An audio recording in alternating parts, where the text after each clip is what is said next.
One of the special places for baseball in the land. San Francisco, Willie Mays Place. We're at AT&T Park as the Rockies are opening up a 4-game set against the Giants. It's Colorado at San Francisco. And the Rockies looking to do what they did at Coors Field against the Giants when they took 2 of 3 against San Francisco a few weeks back. We welcome you upstairs on a beautiful Thursday evening in the Bay Area with Ryan Spilboards. I'm Drew Goodman. You didn't get to see the performance, maybe the highlights yesterday. Tyler Chatwood was outstanding down the road in San Diego. A 2-0 victory for the Rockies. He went 8 innings, allowed just 3 hits. He now has the lowest road ERA in baseball. Yeah, lower than that guy in Chicago. Arrieta, are you kidding? Yeah. Well, you know what? They needed it bad. The Rockies did, especially after sweeping the Diamondbacks 3 straight games. You go to San Diego and the offense sputters. So that is something that has to happen. This is the first time we talked about it. The pitching's been carrying the load on this road trip. It's time for that offense to pick it up. Yeah, they struggled a little bit in San Diego, lost 2 of 3, but still 4-2 on the road trip. Coming here to San Francisco the last couple of years has brought out the best in Walt Weiss's team. Look at those numbers on the right.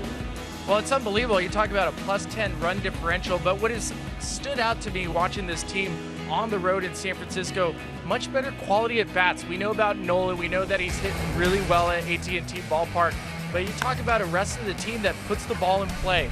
Last year they hit .267 here. They scored 4.9 runs per game at AT&T Ballpark at a place that you say is not a good place to hit. It is if you stay within your lane. If you get pitches that you can handle and you hit them, you can do well here. It's when you go outside of the zone that you start to struggle.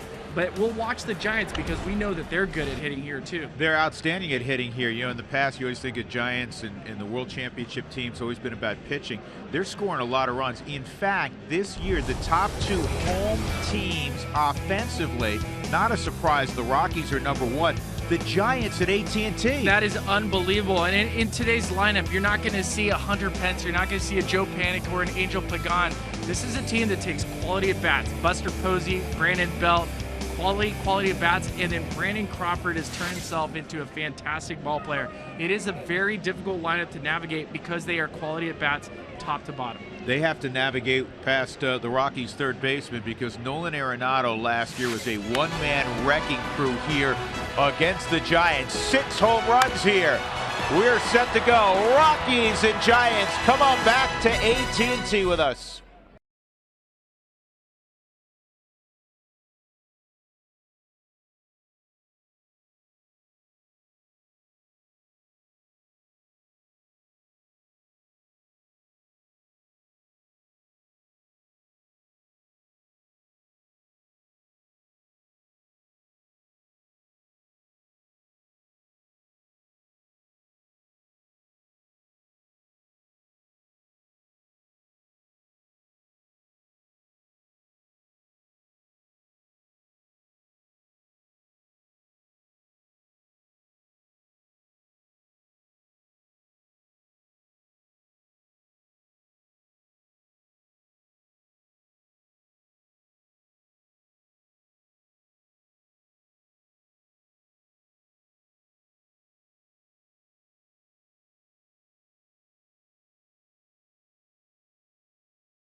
Colorado Rockies baseball on Root Sports is brought to you by your hometown Toyota stores. Toyota, let's go places. by Scott's Black Magic, darkness for the greater good, and by Southwest Airlines, transparency, low fares, nothing to hide. It was actually quite overcast earlier in the day, for most of the day in San Francisco, but alas, the clouds have cleared, and it's a typical gorgeous evening in the Bay Area, and it's not even that cold, Spilly. It's not bad. How do you figure it's not that cold? I'm not wearing it. Well, you know, Mark Stout is down in the dugout right now, bundled up like it is. We're in Antarctica looking at emperor penguins marching around. We've been here on much colder evenings through the years. Charlie Blackmon's going to lead things off. He has good numbers against Matt Cain, the veteran right-hander. Here's the Southwest batting order for the Rockies tonight. They won 6 times in San Francisco last year, most they've ever won in the Bay Area. Charlie will be followed by Trevor Story. Cargo will bat third, then Nolan. He had the extraordinary year last year against the Giants. He picked up where he left off in the first series with a couple of home runs. Parra, Reynolds, Hundley. Chris Russin will bat 8th, and DJ will bat 9th. So Matt Cain, native of Tennessee, actually born in Alabama and then moved to Memphis when he was 10, the Memphis area. He has struggled this year, 0-3 with a 7 ERA. Believe it or not, this is the 37th start of his career against the Rockies. Hey, you hit well against Cain. I did hit well against Matt Cain, and this was before all of his injuries. His velocity has dipped quite a bit. He's using his fastball only 45% of the time. So when the Rockies are hitting today, pay attention to the Rockies changing their approach, looking more off-speed against a guy like Matt Cain. Here's the 1-1 to Charlie, and it's another fastball at the knees. 1 ball and 2 strikes. Yeah, I mean, when he first came up, first 5 or 6 years, he was really proud of his fastball, and he should. He was throwing 93 to 96 with his fastball, and he would throw it 65, 70% of the time. That has changed, and it's not unusual for pitchers. Well, especially coming off injury, and talking to Mike Krukow, that's the San Francisco Giants broadcaster, said Matt Cain's pitched fairly well. He's gotten kind of tough luck. It's a line drive right at Brandon Crawford. Well, speaking of tough luck, you hit that off the bat, you're thinking it's a base hit every single time in every league, except Crawford was stationed right up the middle. This defense has played well. Just 1 error in their last 10 games. 11 errors overall for the whole season. Mac Williamson, Denard Span. You notice Gregor Blanco for Hunter Pence and right. Some back tightness for Pence, just being given a day. Duffy, Crawford, Tomlinson for Joe Panik, who's hurt. And at first base, Belt with Buster Posey behind the plate. Buster had most of yesterday off, a 7-4 loss in Cincinnati for the Giants. So with 1 out, here's Trevor Story. He struggled against Cain. He was 0 for 3. The Rockies hit Cain hard, but Trevor had 3 strikeouts against Matt Cain.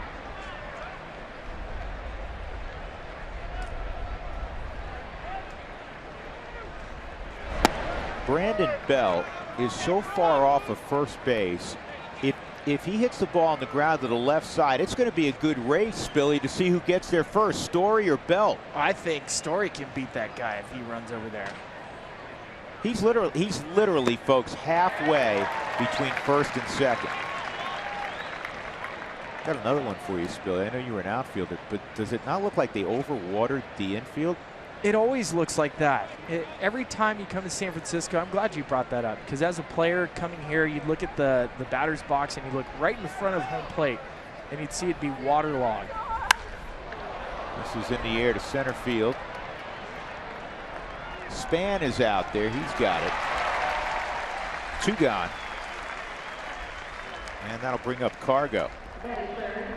I don't know if there's a guy that Cargo has faced, especially a right-hander, more in his career with less success. Cargo has faced Cain 49 times. He has only 6 hits. But he was his bright, cheery self in the clubhouse today, messing around, and time to turn some of those numbers around. And he had a quality swing there. Had a fastball at 90.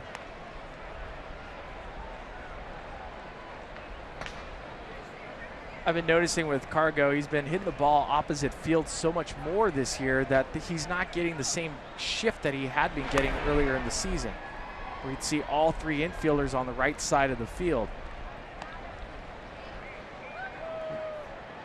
Very similar to how they positioned themselves with Charlie Blackmon, with Crawford hanging out pretty much behind second base.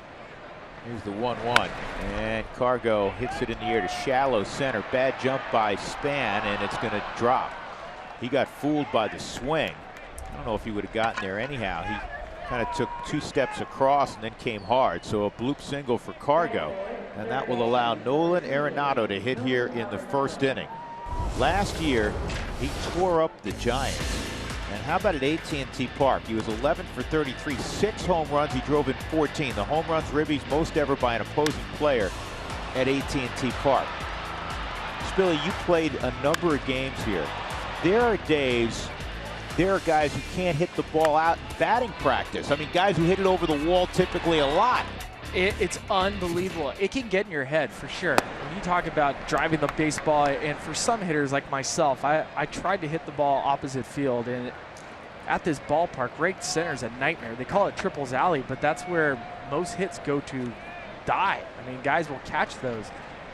It's the advantage that Nolan has is that he's such a good power hitter to the pull side. He doesn't have to worry about that right center field gap.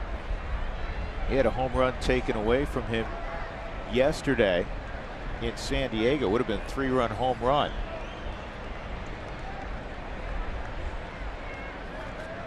John Jay climbed the wall and took it back. This ball's hitting the air to deep left's got a chance to fly way back and gone. He's done it again. Nolan with his 12th of the year. He just loves AT&T. Well, he's superhuman. I just said he's not afraid to pull the baseball to left field. It doesn't affect him here. You can knock the ball out of this yard by pulling the baseball. Matt Cain is not going to overpower you, and with the pitch hanging up in the zone, Nolan makes him pay. What a swing.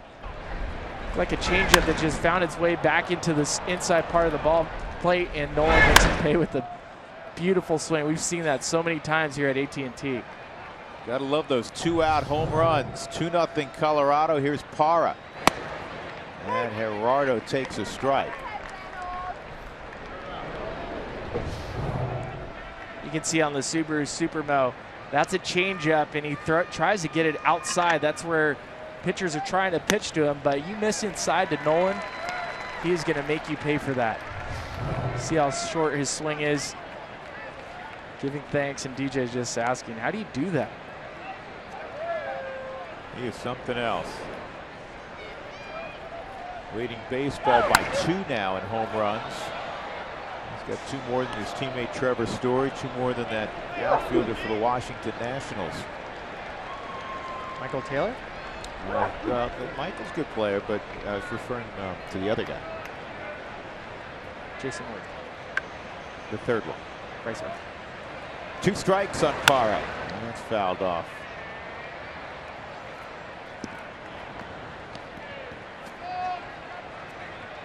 We were talking to Mike Krukow for a while, our counterpart, longtime terrific big league pitcher and great broadcaster for a number of years here in San Francisco, about Nolan. He said he's like, you know, we get a little perturbed when people just dismiss some of the exploits of Rockies position players. Well, it's Coors Field.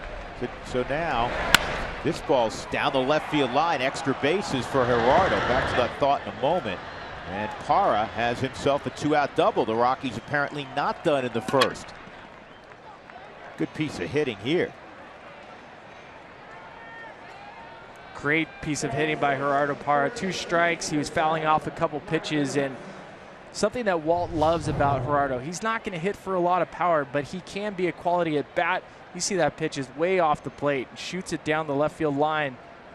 You need that. And when you talk about a Giants team that is second in baseball with 2-out RBIs, the Rockies have to do this on the road, especially at AT&T Ballpark, to have a chance to beat these guys here. How about Parra? 10 doubles now. That's inside on Reynolds. To finish the thought, Mike Krukow was saying, and we get upset when people just assume that because Rockies play at Coors Field that a lot of East Coast writers and national writers dismiss what takes place. He has 54 home runs since the start of last season. 29 are on the road. And Mike Krukow was saying, he goes, that guy would hit 40 home runs no matter what ballpark he played in. And he said, we just came from Great American Ballpark. He goes, don't tell me that's not a hitter's paradise. A good hitter's a good hitter no matter where he plays. He'll find a way to get the job done.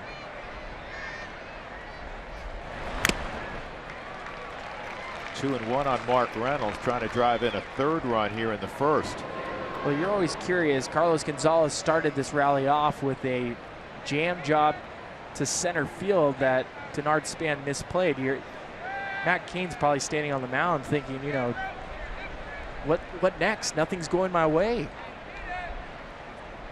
They say, now he has a 7 ERA. They say, when I say they, folks around the Giants, that he has pitched much better than that ERA would indicate.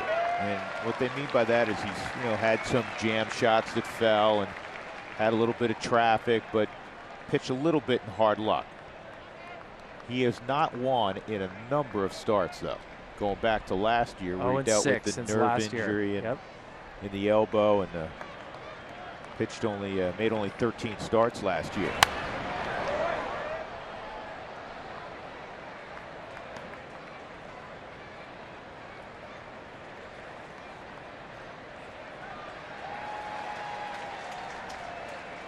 Bruce Bochy, Ron Wotus looking on. Understandable concern. Two veteran guys, Matt Cain and Jake Peavy, have not pitched well for the Giants. Their other three guys have pitched very well. This ball's foul. It begins with Madison Bumgarner. He's been doing his thing. And then the two guys they acquired in the offseason have pitched very well. Jeff Samardzija, he pitched yesterday, and Johnny Cueto. Actually, Samardzija pitched 2 days ago. There's Mad Bum. And the Rockies are going to see, tall cotton the rest of the way. You're going to see the big three. Bumgarner goes tomorrow. And then it's Samardzija and Cueto. Cueto and Samardzija. 2-2.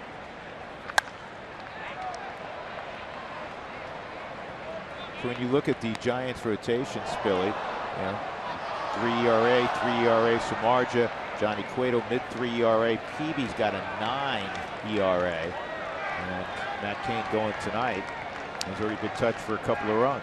Yeah, you're 12-6 with those top three, and then you're 3-8 with Cain and Peavy. And just watching Matt Cain, velocity is hurting him. Being able to throw 91, not being able to get it to that extra gear, the gear that we've seen before. 93, 94, you can go up in the zone.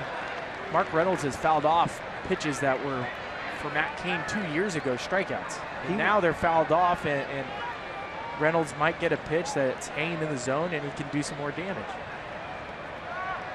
The margin for error for Cain right now is so slim. And now it's 3-2. Billy, you and I were chatting during dinner tonight, and you did truly, you swung the bat well against Cain. You had a 2-home run game against Cain, but he got more swings and misses on his fastball than most any pitcher in the game during his prime.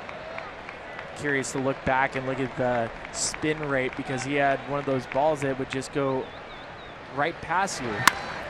Invisible fastball. Oh, that's a great play at third. Duffy's not going to get him. Now coming home, Parra, he scores. Heads up, base running Gerardo Parra.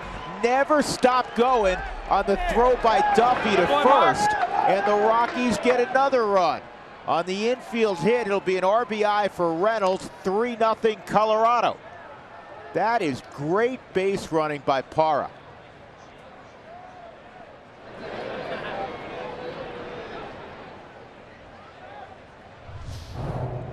Mark Reynolds fought the entire at bat, puts the ball in play. So far, Gerardo Parra put the ball in play with 2 strikes. Reynolds puts the ball in with 2 strikes.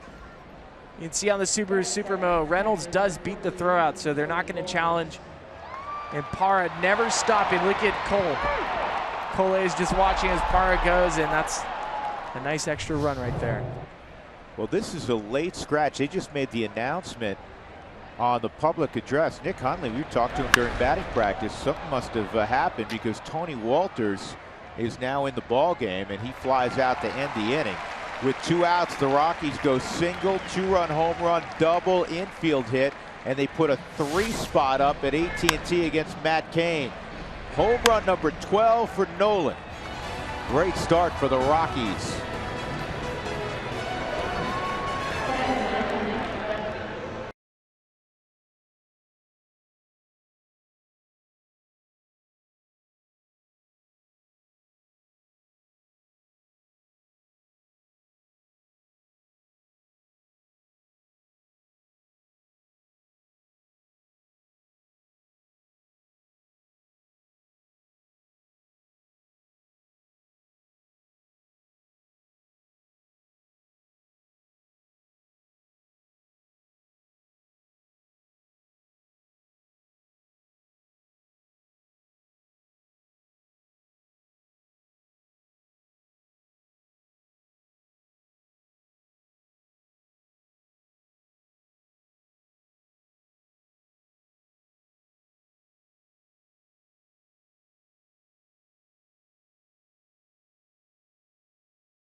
Gone deep again.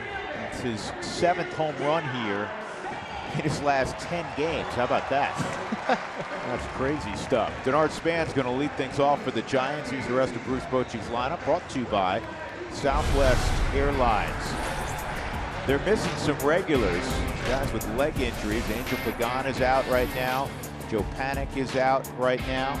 And Hunter Pence is sitting this one out. So it's Duffy, Posey, Brandon Belt. He has a couple home runs against the Rockies this year. Crawford will bat 5th. Mac Williamson will bat 6th. Kelby Tomlinson at 2nd for Panik. Gregor Blanco in right for Pence. And then Matt Cain.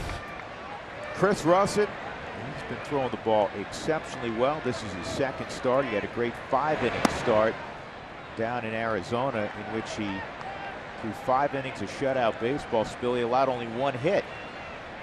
He's been fantastic. Opponents are only hitting 137 off of him this year, and you want to talk about a whip. A whip, walk, and hit per innings pitch is only .75. It's unbelievable. You talk about having a good mix and then carrying yourself on the mound with that composure and just coming after hitters. He's only throwing 13 pitches per inning. Well, as we like to say, he's not afraid. Not afraid. Good mix, fastball, cutter, changeup, and the curveball. We'll throw it at any count, at any time, and we'll use both sides of the plate, which is so important when you're not running a velocity that's going to be 95. 1-2 on Denard Span. That's a little bit short. 2-2. So we're going to pass along as soon as we find out what happened to Nick Hundley.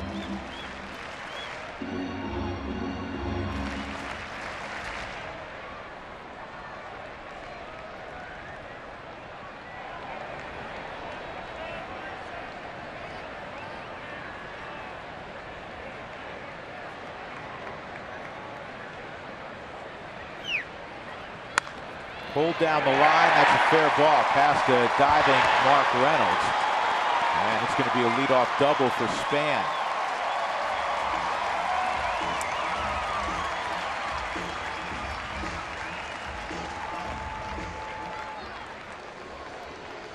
Span's not afraid to put the ball in play. Very tough to strike out. That fastball runs right back over the heart of the plate. Mark Reynolds playing shifted towards the first baseline, gets right under his glove, and right after it went under it, you can see him, he's going to hit the dirt. Frustrated that he didn't make that play.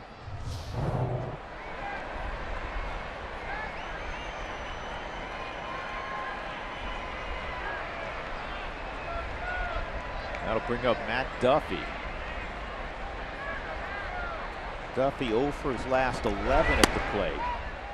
Good looking young player. What a terrific freshman year he had last season. Really took the job away from Casey McGee. McGee was a free agent signed last year after having a great year with the Florida Marlins, or the Miami Marlins.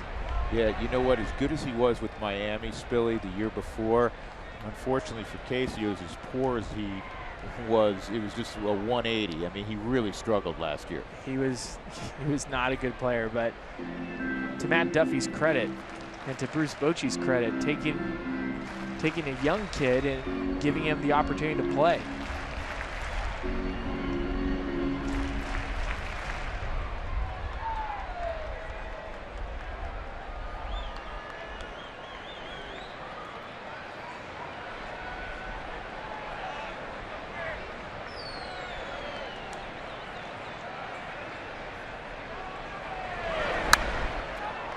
Fouled off. 2 strikes on Duffy. Nobody out. Denard Span at second base. The Rockies got 3 in the first if you're just jumping on board. Nolan Arenado, a 2-run home run. There's the other 28 in this ball game of note. Buster Posey.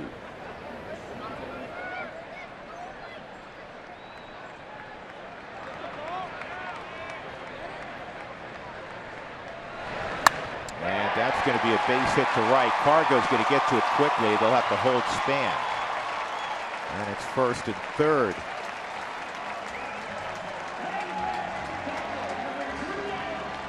While we have a moment here, the Rockies defensively.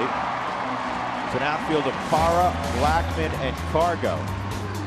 And then in the infield, Nolan's at third, Trevor Story, just 3 errors at shortstop. DJ at second, he's been flawless. Mark Reynolds has done a great job with the glove at first, and Tony Walters doing the catching, and Tony's been outstanding defensively.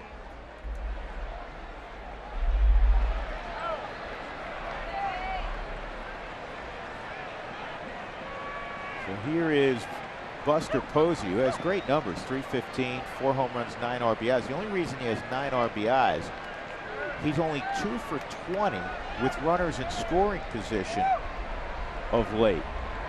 Getting his hits, but it hasn't been the traffic. Hopefully that continues.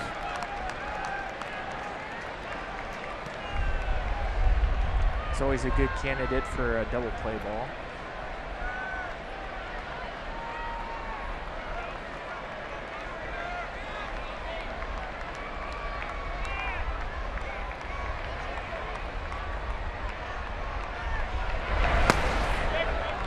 That's a ball as well, 2-0. Well, so far, Russon's command doesn't look like it's quite there yet. We've seen Walters have to dive around quite a bit and catch some of the baseballs. First pitch of the game almost handcuffed Walters. And we've already seen him spike a fastball or a slider good 55 feet in front of home plate.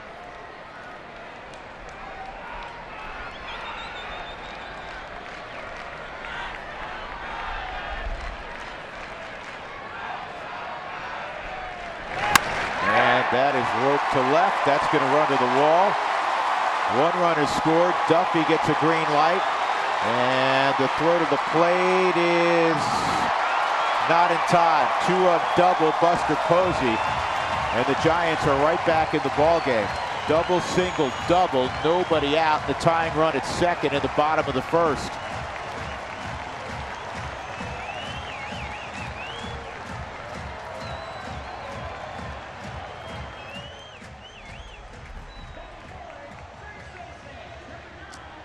One of the prettiest swings in baseball, Buster Posey, for a right-handed hitter. 2-0 count. He is not afraid to look for a pitch that he can handle. Gets it up in the zone. Just rifles it into left field. Trevor Story doing as good of a job to get the relay in to try to get Matt Duffy, but not fast enough. Here's Brandon Belt. And Belt loops one to center field. Charlie slides, tumbles, and makes the catch. His spikes get caught up in the turf. I think it was his knee, and Cargo just replaced his divot. Wow, that's a big divot. That's a large divot. He can get hurt on a play like that. Hopefully Charlie's okay. We know he's been dealing with the turf toe. Told me earlier today it didn't hurt. Charlie got a great jump on that swing. You can see the knee dive straight into the grass and pops him up. Yeah, it didn't give. Ouch. Wow. Nice play, Charlie. Yeah, you take a divot out like that on the golf course and they'll ask you to leave. That was me yesterday.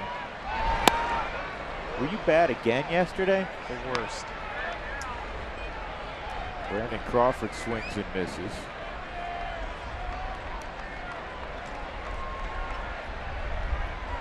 Crawford was the only guy on the Giants not happy to go home. Hitting close to 300 out on the road, a $196 at AT&T.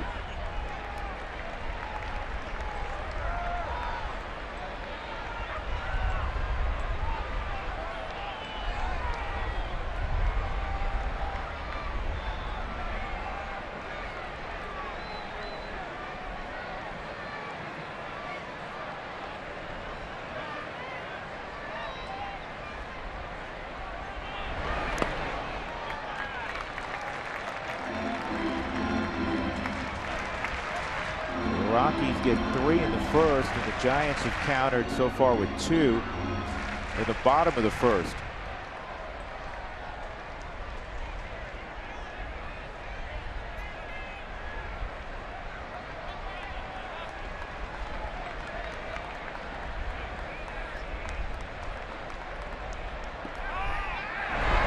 Put a play on.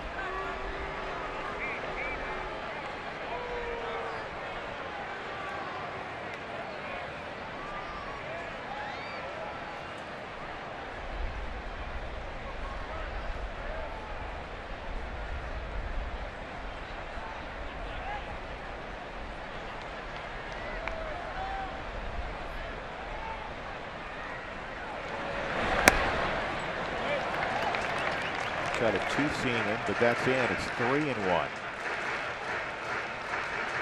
Crawford a year ago hit 21 home runs. He drove in 84. And Crawford a year ago in his career was not a very good hitter against left-handed pitching. Made a huge adjustment and was able to hit him at a very high rate. There was a nice piece in Sports Illustrated about this new age of great young shortstops, Lindor, Correa, Trevor Story. And Crawford wasn't mentioned because he's been in the league for a while, but he's another shortstop with pop. Probably has the best hands in the National League. Tremendous defensive play. I don't think if you go around and ask scouts who has the best hands in the league at shortstop, they'll say Brandon Crawford, no doubt. 3-2, ground ball, tough play, DJ. What a play. That ball came up late, Spilly. Did you see that? It popped up on DJ, and DJ was sliding, expecting the baseball to stay on the ground. Like a hockey goalie, he's able to make the adjustment. Also, again, because the ground is wet, DJ's so quick, it almost looks like he's running in mud. Didn't it seem that way? Yeah, it did seem like he had cement blocks on his feet. Unbelievable hands. We were talking about Brandon Crawford having the best hands at short. DJ LeMahieu, hands down, has the best hands at second base. Here's Mac Williamson. It's a big AB for Russin right now. Already given up the 2. If he can strand a tying run, Posey at third. Look at the bottom of the spikes, and this is true for everybody, but I noticed when DJ slid, that's how you know that it's muddy. I mean, you couldn't even see his spikes. Everything's caked on the spikes, which makes them heavier, and it's a weird feeling when you're running around with, and there's that much dirt locked into them. You're right. You can see how much dirt is stuck on their shoes. I'm watching all the infielders in between pitches, and they're coming off the dirt onto the grass and jumping up and down to knock the dirt off their boots. Foul ball. We've seen Tony do that before. He'll actually get out of the chute, on a little squibber in front of the plate before the hitter gets out. He'll beat them out.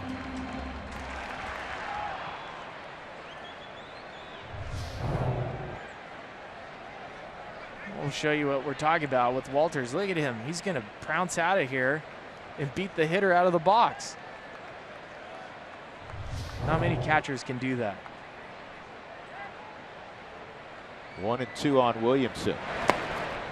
Slider in the dirt, 2-2. Chase pitch, but Williamson did not comply.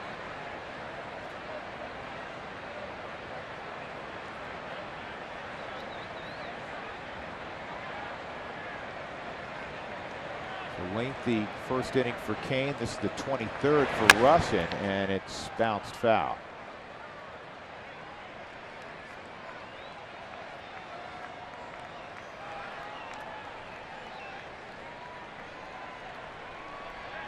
And Nolan was trying to get it to that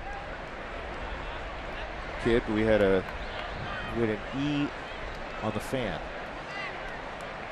I'm going to put it in my scorebook, E fan.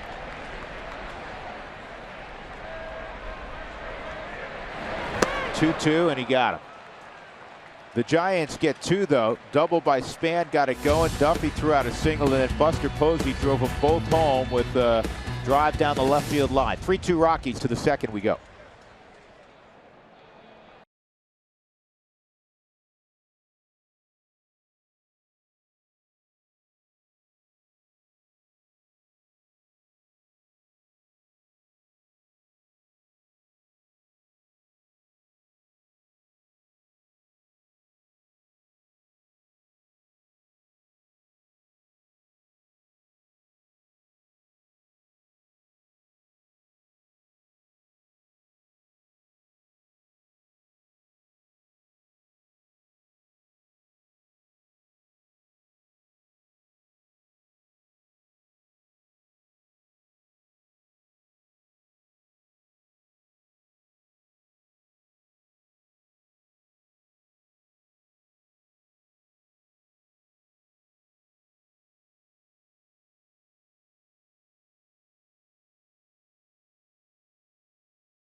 Nolan had a two-run home run in the first inning. Great base running by Parra on an infield hit by Mark Reynolds. Got the Rockies their third run. Here's our Office Liquidators series storyline. Armed and dangerous, starters ERA on the current trip 2.43. They've been sensational, and the Rockies have played well the last couple of years at AT&T. And Nolan has kept rolling. 8-9-1 for the Rockies in the second against Matt Cain. Chris Russin is batting eighth in Walt's lineup. And after a 31-pitch first inning, the first delivery of inning number 2 is in there for a strike from Matt Cain. And this is 1-1. Got to identify our umpires tonight. Jim Reynolds is behind home plate. Nick Lentz is at first base. Fielden Colbreth, the crew chief, at second. C.B. Buckner at third. That's a good changeup.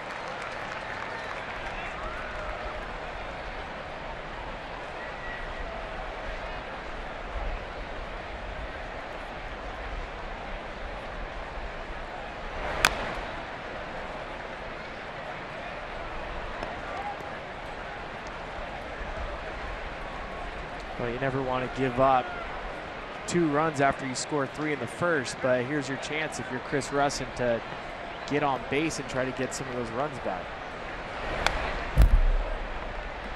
Quality at bat by a pitcher is so important. Well, just there, that you were talking about how the fastball's lost a couple of clicks. And Chris, a really good hitting pitcher. We can say that all the time. That's a fastball up out of the zone that he fouls off. That most guys aren't going to be able to touch that. Weston sprinting up the line is out by half a step. 1 out. Rockies fans, tonight and every night, join in on the conversation. Send us your thoughts, photos, questions. Make sure you utilize your favorite social media platform. Include the hashtag Toyota Talk.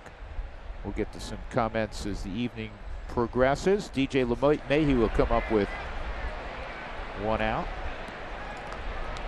DJ has good numbers against Matt Cain. Didn't start yesterday, but he had a key contribution. Rockies nursing a 1-0 lead late, and with a runner on third, DJ lays down a perfect safety squeeze. Got a fastball, it was up in the zone. And Reynolds scored to give the Rockies a 2-0 lead.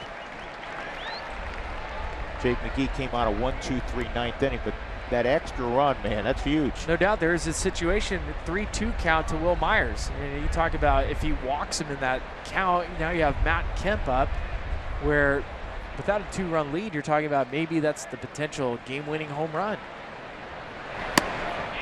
Outside on DJ, 1 and 2. DJ 6 for 18, 333 lifetime mark against Cain.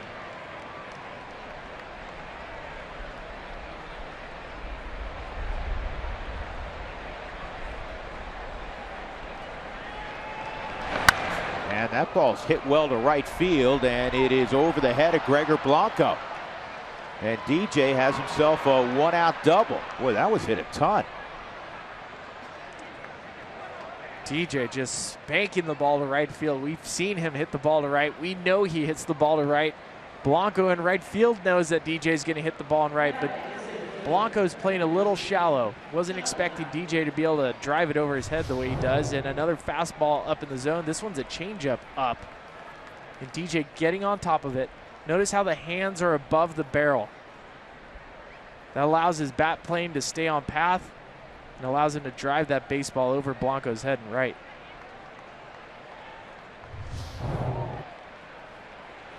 That'll bring up Charlie.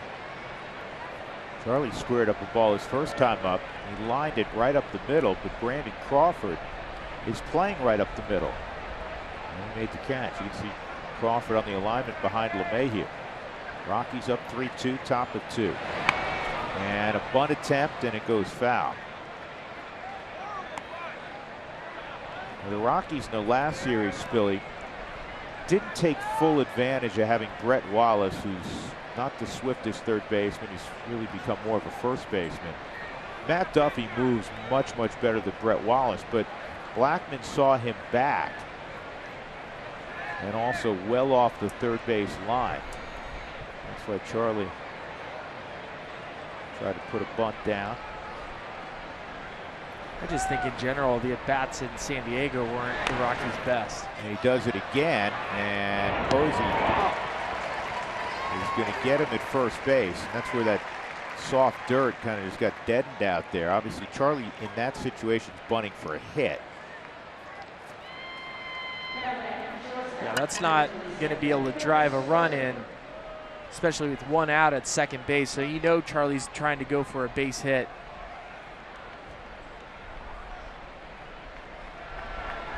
Charlie's not going to be happy about that bunt attempt. But I like the thought process, because a lot of times as a corner infielder, when you fail to get a bunt down and try to bunt for it, you say, okay, well, he's done with that thought. He's going to move on. And then he comes right back at it. Yeah, I like that. New story. Outside on Trevor. He had a fly ball to center field his first time up.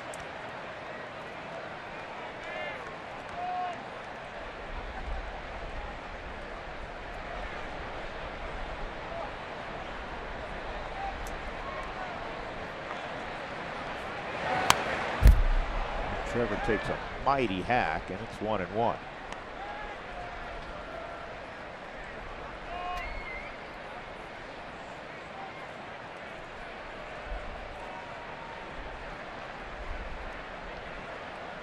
Rockies have 3 shutouts this year. All of 2015 they produced only 4 shutouts. This ball is a base hit to center field. Clutch single with 2 outs. And the Rockies tack on another. And it's 4-2. All 4 runs with 2 outs. And for Trevor Story, RBI number 22 on the season. Something about San Francisco. They're taking quality at bats. DJ, quality at bat. Story, quality at bat. And I love the fact that Matt Cain, without the ability to put hitters away, he's leaving too much of the plate. And the Rockies are being patient. They are not chasing outside the zone. Trevor Story, nice easy swing. Pitchers are trying to get Story by pitching him away. He knows that. He's not worried about the inside part of the plate. And that is a great piece of hitting to just take an easy swing after you just talked about the monster hack he took and fouled one off. Much more under control. Good job, Rocks. DJ, after doubling with 1 out, comes around, and it's 4-2. Cargo, base hit his first time, and he pops this one up. That'll end the inning. The Rockies, in the middle of the second, have a 4-2 lead on the Giants in San Francisco.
Up 4-2 because Trevor Story cashes in DJ LeMahieu. And I talked to Trevor before the game today. He played at Modesto with the Nuts in 2013. It's about 90 minutes or so away. I said, did you ever get to AT&T Park? Now, I know the minor league schedule is tough. He said, yes, he came here with teammates just to see a game because they were interested in checking out AT&T Park. Did that on an off day.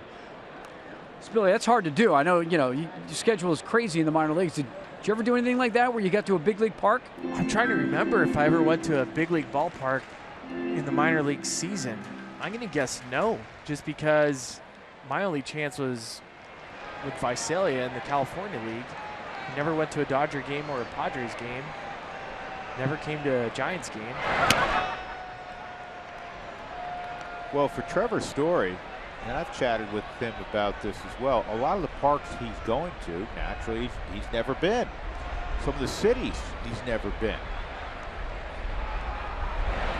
And that's, I don't want to overstate this, but Spill, you remember your first time through the big leagues. It's, new hotels. You're trying to get your bearings. It goes beyond just playing the game of baseball. It's being the last guy on the elevator.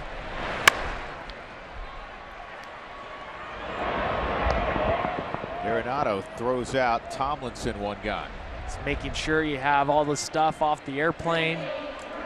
I mean, there's the rookie aspect where you have to know your place. You have to earn your stripes. And for a guy like Trevor, who's been in the league and he's only a month into it, with all the home runs and all the media attention that he's received, he still hasn't really had a chance to soak it all in. He hasn't had a chance to really establish a routine, which I know he has now, but they're still gotta learn your routine. Gotta know, where do I go to eat when I'm in San Francisco?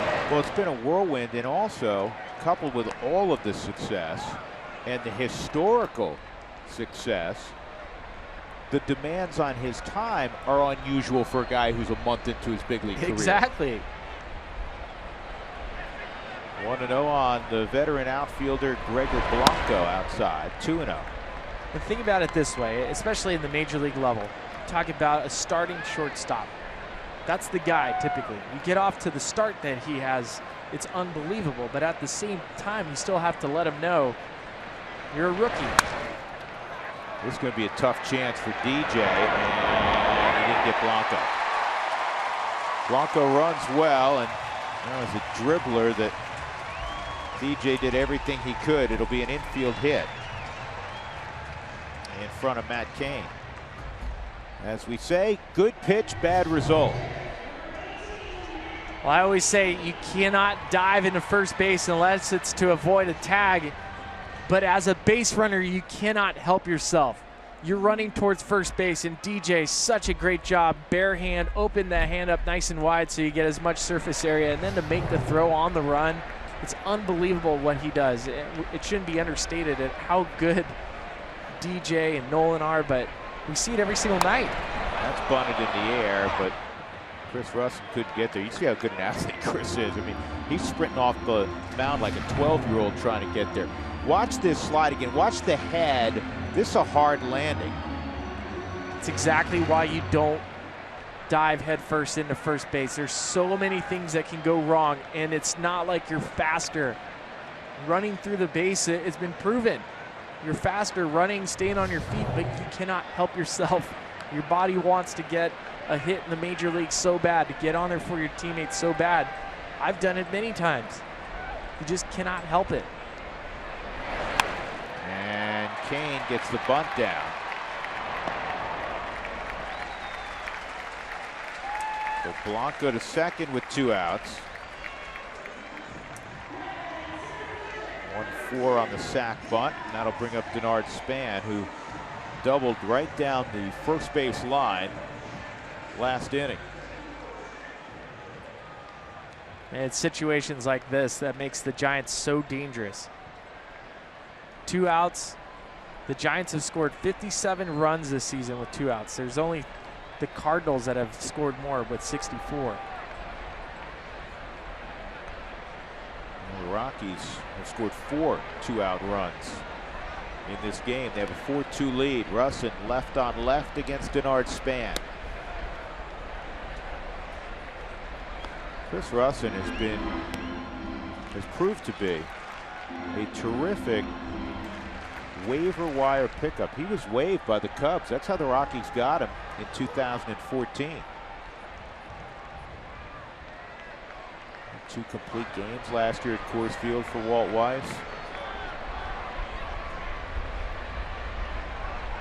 Solid in long haul relief. And this is his second start of the year after the great start down in Arizona.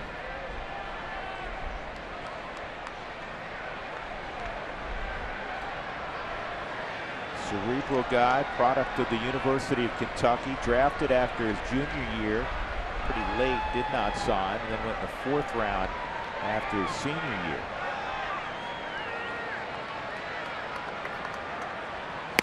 Good pitch. Still awaiting word on why Nick Hundley had to be, why he was a late scratch.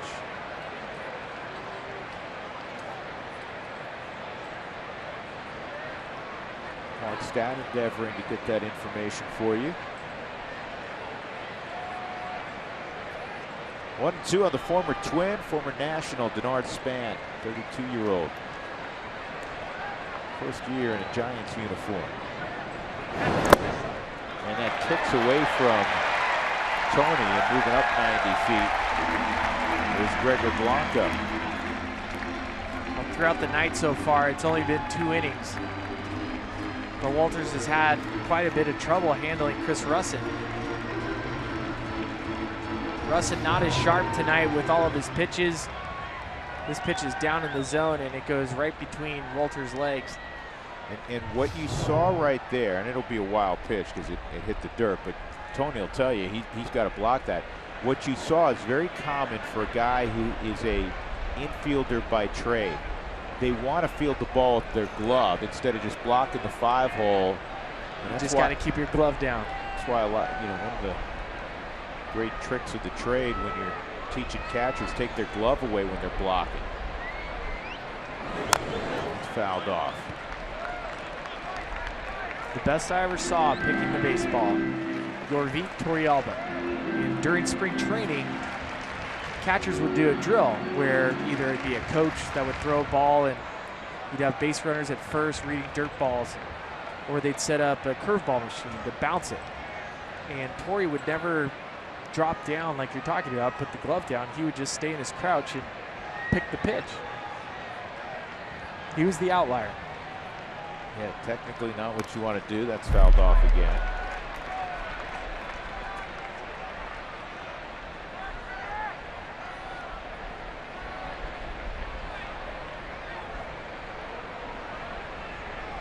Russin battling Span.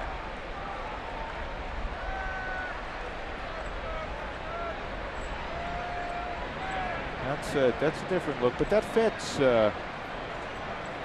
Renee. His latch gum. Old school. You always have to keep the hat on. He's got gum. He's got some sort of toothpick, and that's going to be a base hit. And it was a 4-3 game. It's going to be the second double of the night for Span.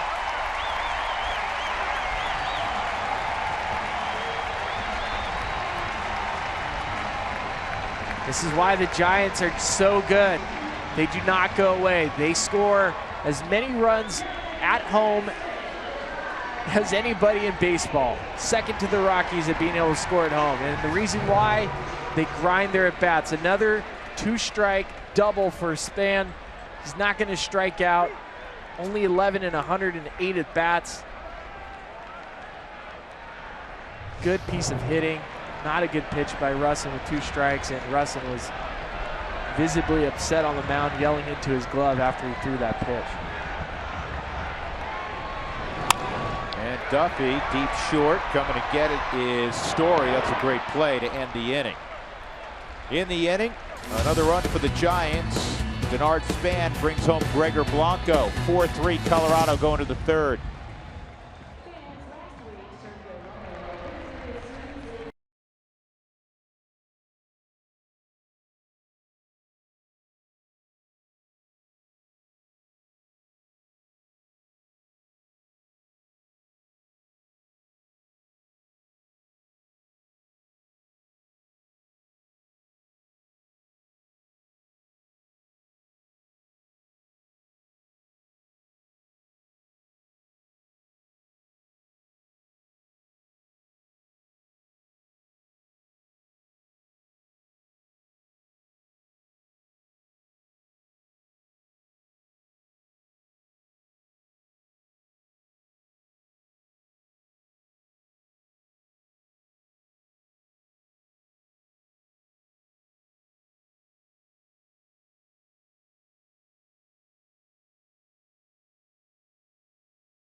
A high-scoring affair at AT&T. Let's take a look at our Mako big hit. Matt Cain, first inning, change up to Nolan Arenado, and he hits it over the left field wall. He did that a lot last year, 6 times at AT&T, more than any previous opposition player. Gave the Rockies a 2-0 lead. They tack on another in the first. They got a run in the second on a base hit by Trevor Story. So they're up 4-3. There's Matt Cain. Has an 0-1 count on Nolan. Arenado, Parra, and Reynolds here in the third. And that's on the ground at third. Matt Duffy.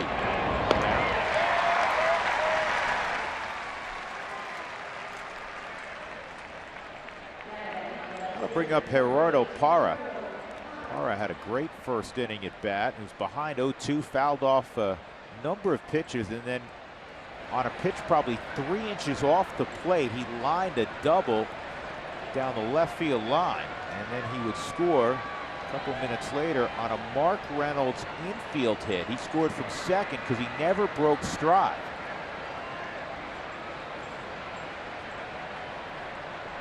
That's a great example, Spilly, of what Gerardo brings to the ballpark. First, here's the double. Double down the left field line, 2 strikes. He was fouling off pitches, and then from second base, you're taught as a base runner, certain situations just keep going because you never know. You never know, especially that play that he was able to score on was a great diving play by Duffy, and you know that Duffy's not going to be able to tag you out at third base, so you keep going.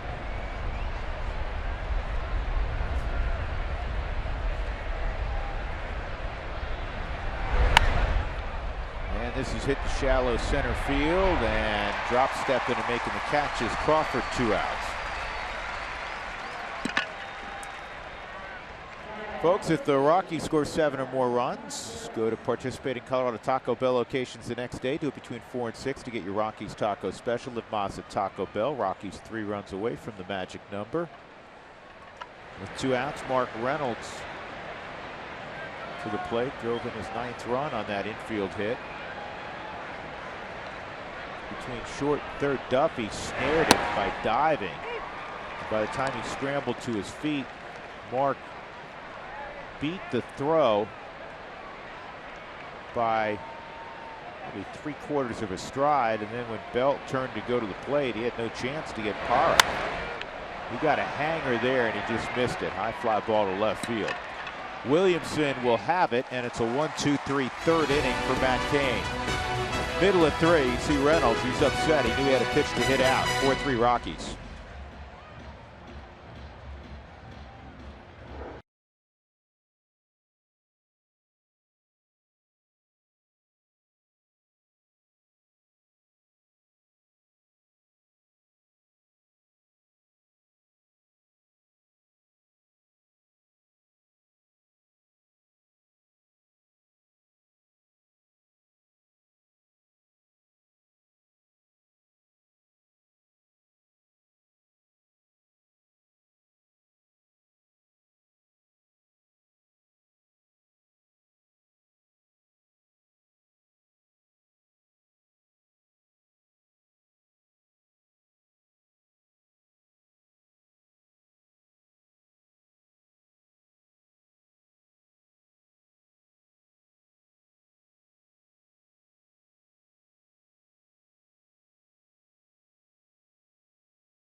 It's 4-3 as we go to the bottom of the third inning. Posey, Belt, and Crawford 3, 4, and 5 for the Giants. The Coors Light Cold Hard Facts brought to you by Clean, Crisp Coors Light. Chris Russell in his career has really pitched well in the West. 3.45 career ERA. Opposition hitting 248 versus 326 against the rest of baseball.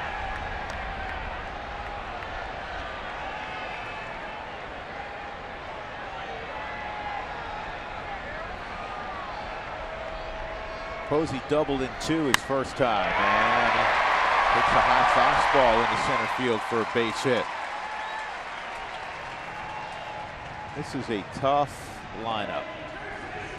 There's not a lot of breaks, and we're talking about a lineup without Hunter Pence, without Joe Panik. Joe Panik isn't playing because he has a growing pull. They're expecting to see him back on Saturday. I was watching some video of Panik running the bases earlier today, and still doesn't look right. So maybe we won't see Joe Panik. Well, he took BP on the field for the first time today, and he told me he's feeling better. Yeah, he didn't look good running the bases. Injury you got to be careful with. This ball's ripped to right, and Posey is going to stop at second. Cargo unleashes a cannon. Well, Russet's not fooling anybody right now. That is 7 hits for the Giants. Well, Brandon Belt has become a very patient hitter. They're likening him to Joey Votto, a guy that's going to stay within his strike zone, take his walks now. Batting average well over 300, and you see you miss in the zone to Brandon Belt. He's going to take a swing at it.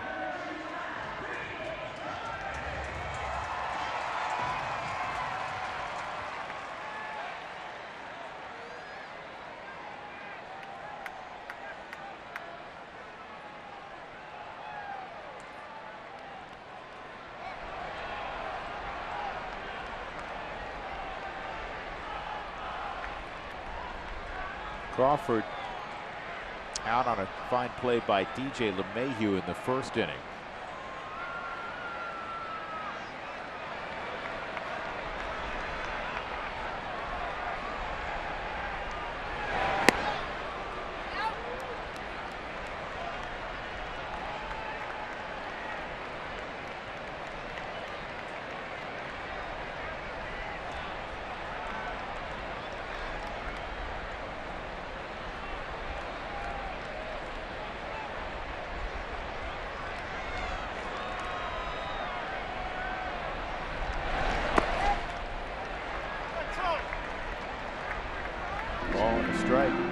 It's just not there for him right now.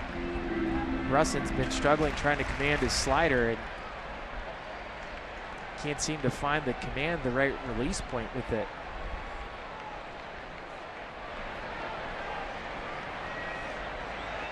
Pitching's the same as hitting. Small mechanical adjustments can make a huge difference. Timing, where your hand's coming out.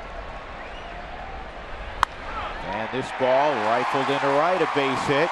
Posey gets a green light. Cargo's throw to the plate on line, and in time. Posey not even close to getting to the plate. Cargo cuts him down.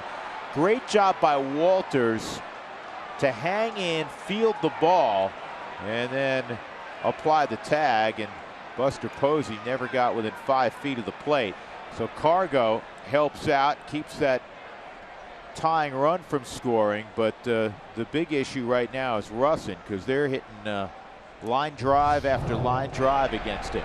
Well, if you're curious about the slide rule at home plate, Carlos Gonzalez's throw takes Tony Wolters up the line. He has no other chance than to have to go grab the baseball.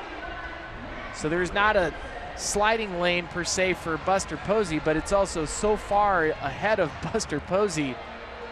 I'm a little surprised, Roberto Kelly, knowing the Cargo's in right field, knowing Buster's running, knowing Buster's history, knowing that that would load the bases with nobody out, why he sent him.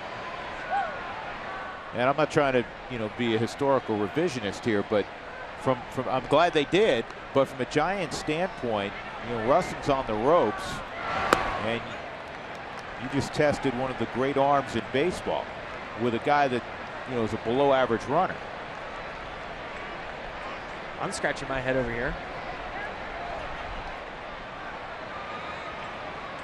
Mac Williamson struck out his first time.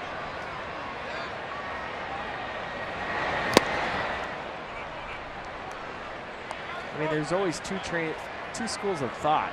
One is this game is hard, and for an outfielder to field it clean and to make a strong, accurate throw, and then for the catcher to field it properly and make a tag, it's a very difficult play. It's not a high percentage play where the outfielder and catcher get the out.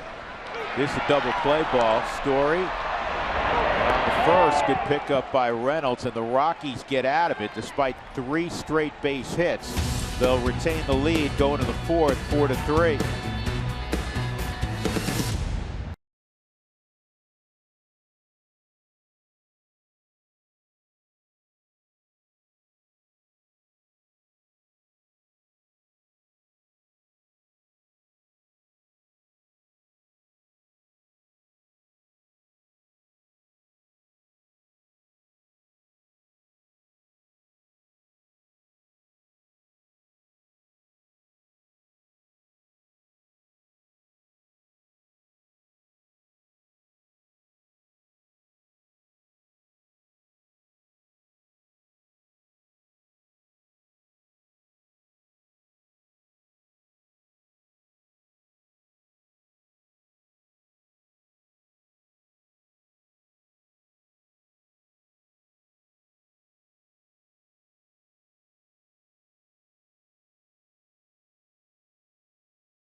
Young pitchers for the Rockies are off to fabulous starts. Guys that are not that far away. Kyle Freeland certainly being one of them.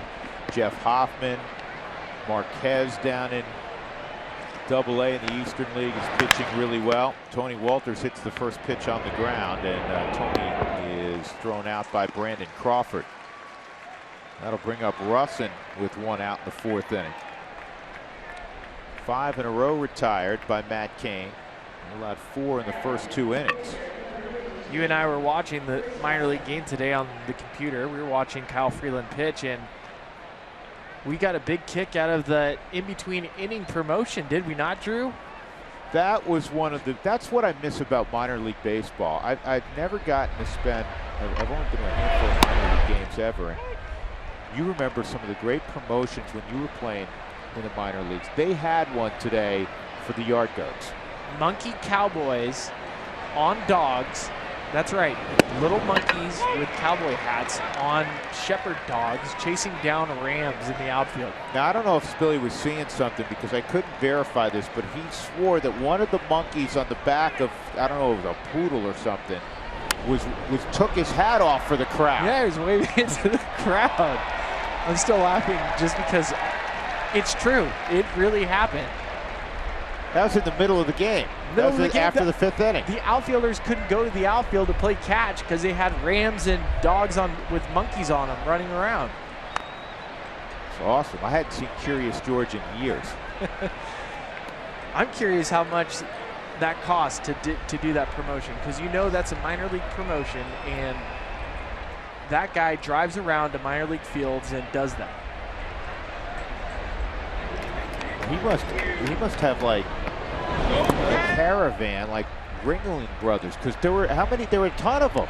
There's 3 dogs with 3 little monkeys on it and 3 Rams. The San Diego Chicken, hands down, was the best minor league promotion game entertainment I've ever seen.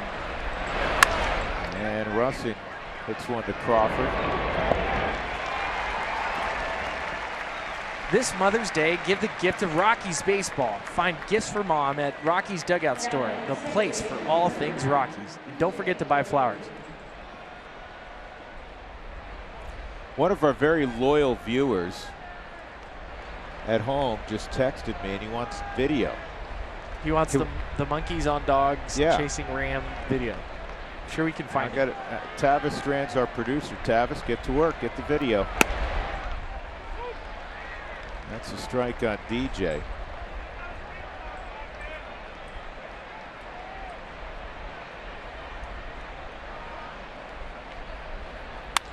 And a base hit for DJ. He's 2 for 2. You know who he reminds me of? A young Ryan Spilborgh's wearing out Matt Cain. All right, that's a bit of a stretch. DJ's way better. But I did like to hit off Matt Cain. You took him deep in his bobblehead giveaway. Yeah, bobblehead giveaway. Matt Cain got him in Fresno. Ruined his whole night. Ruined everyone's night. They were there for a Matt Cain bobblehead, and they expected him to strike out everybody. And a young Spilly goat accidentally hit a home run. Ruined his night. Never apologize. It's a running situation with Charlie at the plate, 2 outs. Rockies +1 on the scoreboard. Cain knows it, steps off the bat.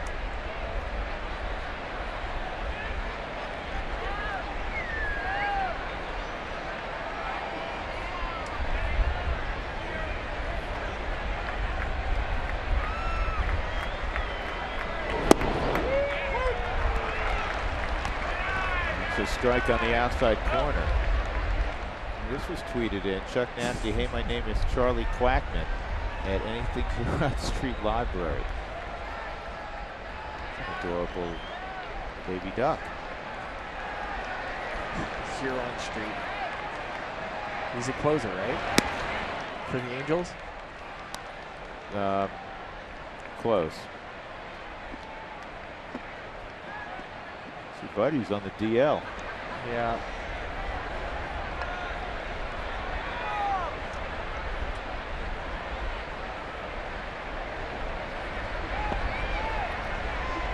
DJ not going, and it's looped to short.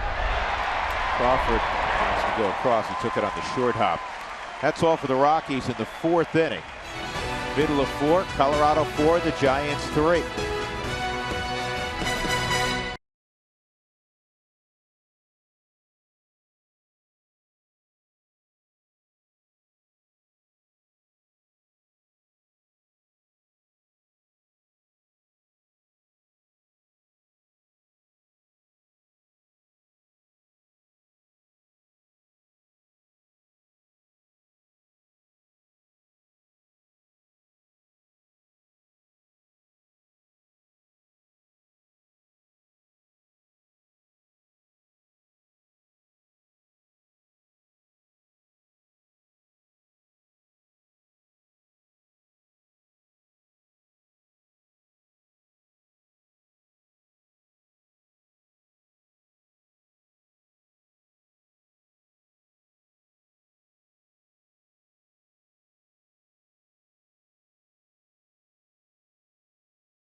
Of AT&T Park. Tonight is the 423rd consecutive sellout at AT&T Park. This is such a great venue to go to, such a great atmosphere. Knowledgeable, passionate fans who've been rewarded 3 out of the last 5 years. Kelby Tomlinson, 0 for his last 12, takes a strike. Tomlinson, Gregor Blanco, and Matt Cain. Russell needs quick and efficient inning here.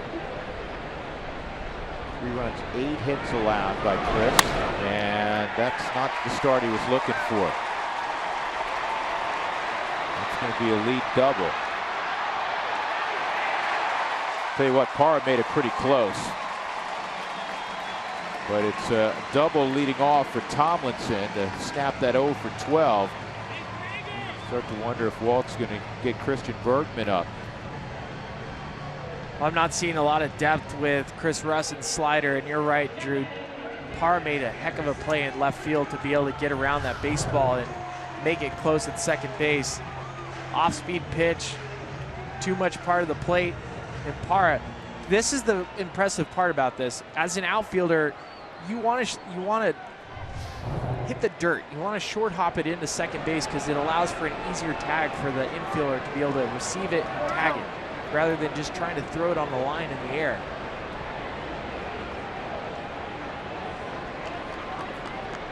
Blanco had an infield hit. Dove into first. It was a key infield hit, a slow roller to second, because he would score on a double by Span. Gets the job done here, moving the runner. Story throws him out, and now the tying run at third with 1 out. Matt Cain at the plate.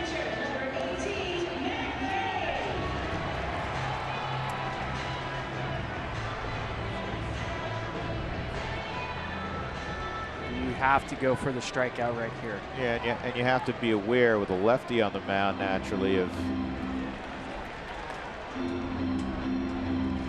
safety squeeze. Tomlinson runs well at third. Excellent base runner.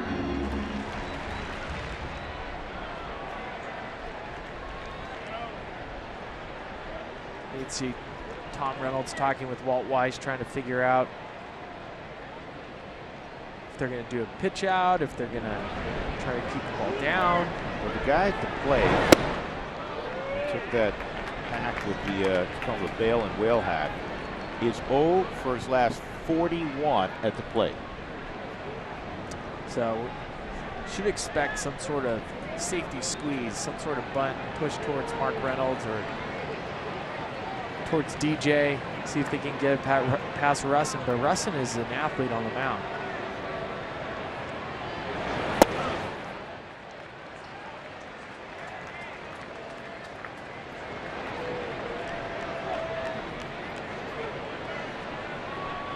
This is the part, as a hitter, if this was me hitting, knowing the situation, this is the part where Russin's trying to throw a baseball under your hands. This is your chance to look in and pull it. Pull it as hard as you can towards the third baseman. Ball strike. So a pitch like that, you just go ahead and hit it as hard as you can. Instead of trying to hit the ball in the air to center field, there's times where you can take your shots. But Matt Cain being a pitcher and not knowing the situation as well as position players is not going to think along those lines. And there's the strikeout that Russin was looking for. But now here comes the tricky part. He's going to face Denard Span, who's pulled 2 doubles against him into that right field corner. Hopefully you drink some Coca-Cola value packs. Now, Coca-Cola value packs are back for the 2016 season, available every value game, including May 9th through the 11th versus the Diamondbacks.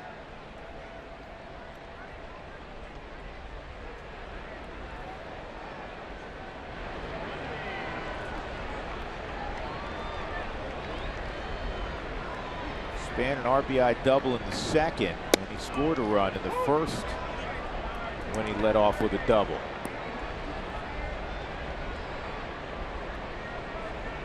Rockies have DJ in his normal spot. They have Story right up the middle.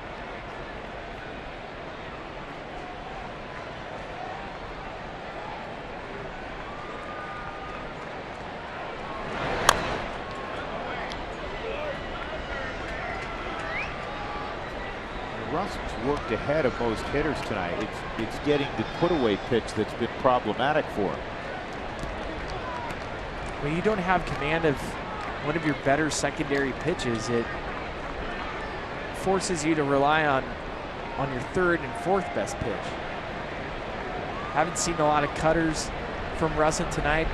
He loves to use his fastball, throw his cutter. Haven't seen a lot of the cutter tonight. 0-2, good breaking ball, and Span just did get the wand on it.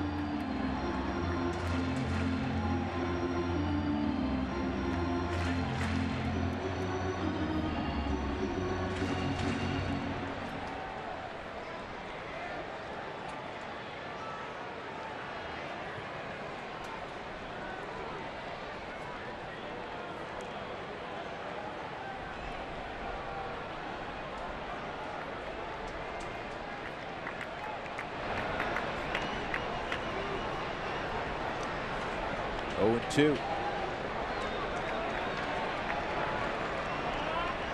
Tomlinson was running down the third baseline, seeing if he can get Chris Russin to balk, see if he can get him to jump. Russin had to step off, but if there was any sort of flinch, he would have been able to score with a balk. 1-2 on Span. This is what makes the Giants so good. It's this situation right here. You have a hitter 0-2. In Span, they find these free agents. They trade for guys like this that grind out at bats, don't strike out a lot, put the ball in play.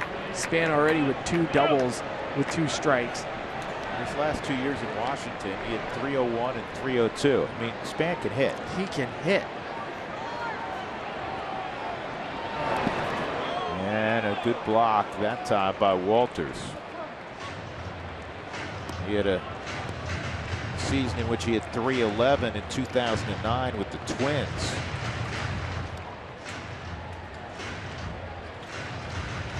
The point I'm getting at is if you look at the lineup from top to bottom, Span, Duffy, Posey, Belt, Crawford, just the top 5 guys, they don't expand the zone too often. When you get Joe Panic and when you add Hunter Pence to the lineup and an Angel Pagan, I mean, that's a tough lineup of quality at bats top to bottom. 2-strike hitting. There's a reason why they are what they are. They're off to it again. I keep talking about 2-out RBIs. They're second in baseball.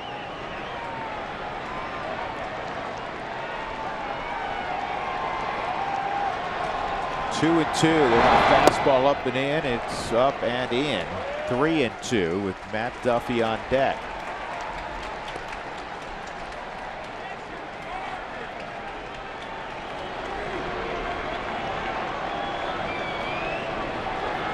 Span, a very difficult man to strike out. Yeah, he fits the Giant mold very well, doesn't he? Rockies up 4-3. Russin's dealt with traffic every inning. Tomlinson at third.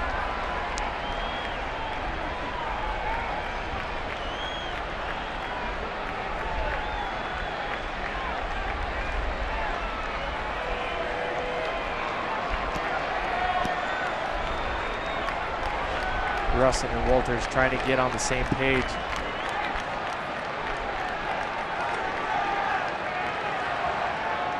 Part of what makes Russin so good is his ability to keep a quick tempo, and you can see tonight his fast tempo has just not been there. Steps off again.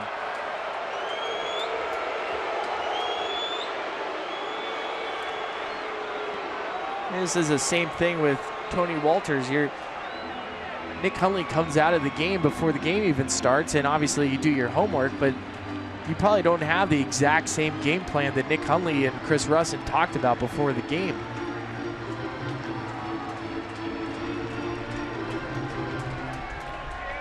And Walters isn't quite the pitch caller that Nick Hundley is, as he's starting to learn the league as well.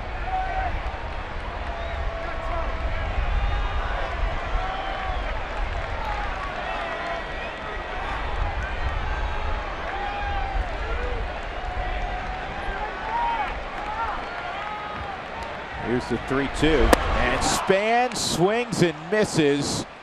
And that ends the inning. So Russin able to get Span, and Tomlinson stranded at third. Colorado 4 and the Giants 3. To the 5th we go.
Rockies baseball on Root Sports is brought to you by Subaru. Love, it's what makes a Subaru a Subaru. By American Family Insurance, insure carefully, dream fearlessly.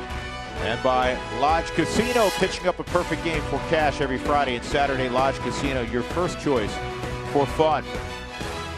With Ryan Spilborghs and Mark Stout, I'm Drew Goodman from the city by the bay. Enchanting San Francisco. Look from across McCovey Cove. The Rockies ahead 4-3. They scored 3 in the first inning, highlighted by a Nolan Arenado 2-run home run. They got an RBI single in the second from the guy who's leading things off here in the 5th, Trevor Story. Also an RBI infield hit in that first from Mark Reynolds. So here we go. Matt Cain to Story, and that catches the zone. 0-1. Story, Cargo, and Nolan. Well, this is the exact part of the lineup you want to see, especially third time through against Matt Cain. Hitters are hitting .464 against Matt Cain, third time through the lineup.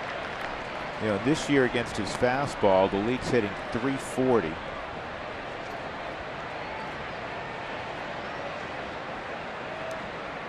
Cain, a 3-time All-Star. Do you know, he's still, you'd never think this. Matt Cain hasn't won 100 games yet. He's at 97 games in his career. And it's shocking when you think about it, because you know, he started in 2005, got to the big leagues very quickly.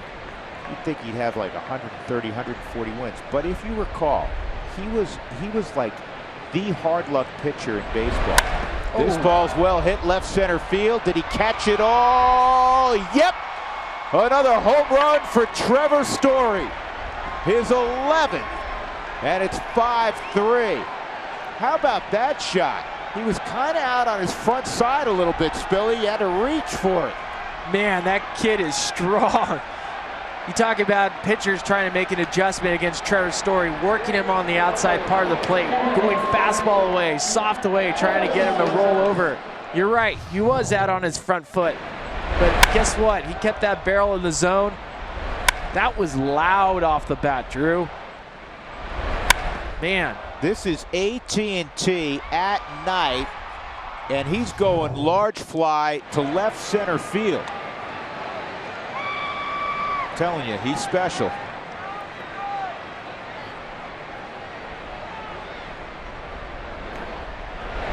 Cargo drives this slicing to left field. That's going to drop. Cargo hard turn, and he's going to end up at second with a double. Cargo 2 for 3 against Matt Cain. Vic Mazzaro is throwing now in the Giants bullpen. We have some of the guys from the New Britain Yard Goats, Hartford Yard Goats, watching this game, and they're watching their old friend and teammate Trevor Story Talk about strength. Matt Cain going for a slider off the plate. Yes, he's on his front foot, but look at where he keeps this bat. Right in the zone. And that allows him to get the barrel to it. Out on your front foot. Just because you're out on your front foot doesn't mean you're an out. If you can keep your hands back, if you can keep the barrel in the zone, Spilly, you can still drive the ball out of the yard. I want you to describe that swing also, because he unweights on a lot of guys who have a lot of pop. He unweights. Tulo used to do that. He unweighted off his backside. It happens. You talk about clearing the momentum or getting your momentum to slide, your backside to slide. It's not a bad thing, especially on off-speed pitches. If your hands stay back and your body comes forward, it's okay as long as you're able to keep the barrel in the zone. It's when you get happy, your body's moving forward and you're trying to catch the ball out in front, that you get the rollover. Here's Nolan. Well, you're bringing mass through the baseball, all of your mass. So Drew talking about this back foot right here. You see it slide, all right? When it slides, it's not a bad thing because his hands are still driving through that back, through the baseball. Nobody out.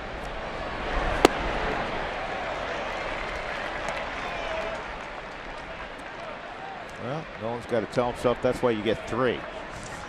He's behind 0-2 right now. Gathers his thoughts.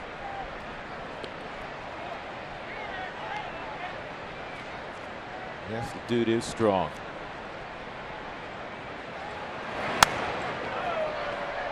Good cover by Nolan. Home run leaders in baseball. Nolan Arenado tied with Bryce Harper last year with 42. Cargo had 40. And Nolan with 12. Trevor with 11. And I know everybody back east is going to say, oh, well, it's Coors Field. Do your homework. Take a look. More home runs on the road for both of those guys.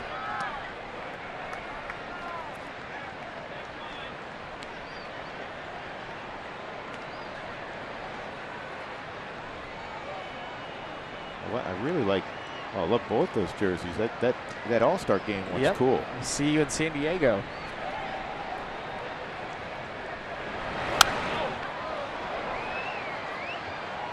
This is what's different for me with Matt Cain. Look at the pitch Nolan covered. Those last two are like 8-10 inches out of the zone. You couldn't cover that pitch 3-4 years ago when Cain delivered it, right? It would be right past you. It would be well past you. You'd be walking, making a right-hand turn right towards the dugout. And Nolan gets it in play. Ooh, bad throw from Crawford, and now Belt trying to get Cargo. Great slide. A rare error for Brandon Crawford, and the Rockies have runners at first and third, nobody out. That's a rare error for the Giants. The Giants have only made 1 error in the last 10 games.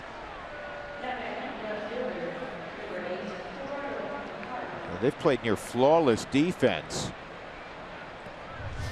Nolan out in front, hits the ball to shortstop where Crawford takes a peek to see where Cargo is. In short hops, Brandon Belt. Cargo going, looking at that throw is almost like reading a dirt ball read from the pitcher to the catcher. And Crawford had way more time to be able to throw out Nolan. And then a smash up the middle for Parra. Come on down, Carlos Gonzalez. Make it 6-3 Colorado. Boy, this is what you have to do if you're Colorado. Take advantage of not only every opportunity, but the rare mistake. The Rockies are doing that, and they've just knocked Matt Cain out after 4+. So Cain gone here in the top of the 5th. The Rockies with 10 hits.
Late in the top of the 5th inning, Gerardo Parra just drove in his 15th run of the year. He's 2 for 3 in the ball game. Nolan, who reached on an error, is at second. So 2 on, nobody out. Mark Reynolds coming up, and Vic Mazzaro is in the game in relief of Matt Cain.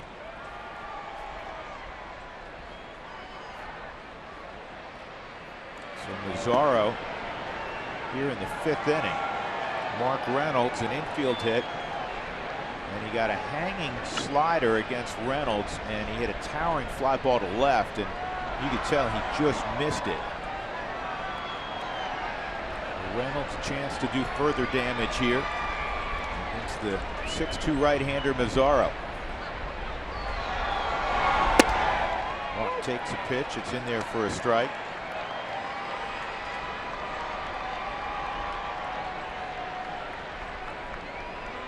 Mazzaro, a 29-year-old from Hackensack, New Jersey.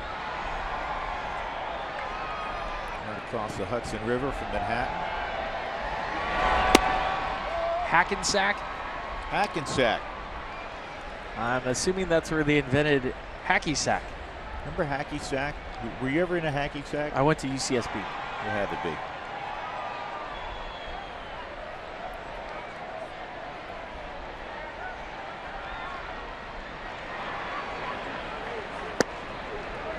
Well, Weiss is from Rockland County, where Walt grew up. He's right across the Hudson from New Jersey. Actually, where Walt's from, there's a lot of kids who would go to school privately in New Jersey, right across the border. This ball on the ground to second, and it's bobbled. Look at that. Tomlinson doesn't handle it. The Giants having an awful inning on D. Bases loaded, nobody out for Tony Walters. What is going on with the Giants? It's not normal Giants baseball. Not at all. Well, for sure, you're supposed to get at least an out. Tomlinson starting to make the turn as if to try to make the double play. You see it hits him right in the heel on the Subaru Supermo. Always have to get one, Drew. Just get one. Don't worry about the double play. Tony looking for a ball. Well, he squared around for a moment. Looking for a ball he can lift. So far, Walter's first 2 at bats, he saw 2 pitches. You get a little jumpy when you're No not hitting. doubt, no doubt. You want, when you're in a little funk, you almost want to get in and out of the box as fast as you can. Put the ball in play, just try to get a hit. When you're doing really well, the game feels so slow. 1-1.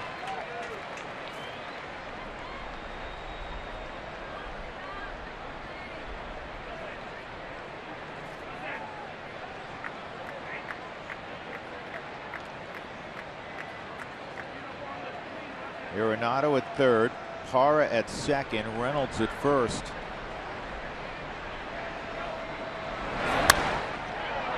Whoa, Walters fouled it off, and then the bat came out of his hand, and it literally flew over Chris Russin's head.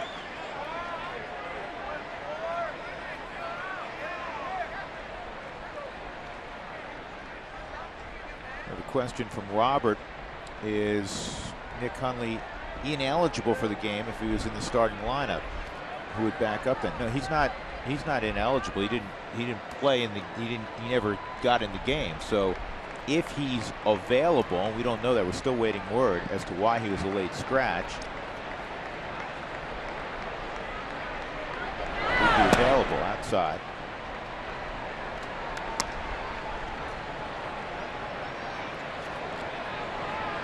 You're looking at me with a quizzical look. He never. Yeah, I'm trying to think though. The game started, lineup cards were already exchanged. If Hundley was on that lineup card, We don't know if he was. yeah, exactly. We don't know if he was. If he wasn't, could be right. Now, if he was on the lineup card and the game began, then he would be burned. He would be burned. Correct. Doogie, what happened?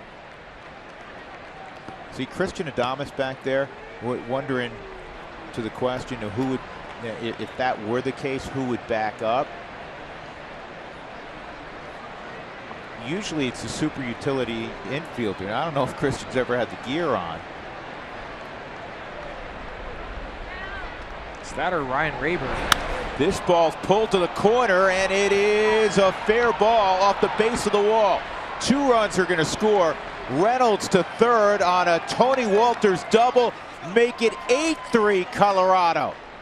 Boy, that has to feel great for Tony. Oh, there is not a better feeling in the world when you are struggling. And talk about Tony's first 2 pitches of the game that he saw, he put him in play. This one, he waited and he fouled off pitches, and he saw a pitch that he could handle. It was up in the zone.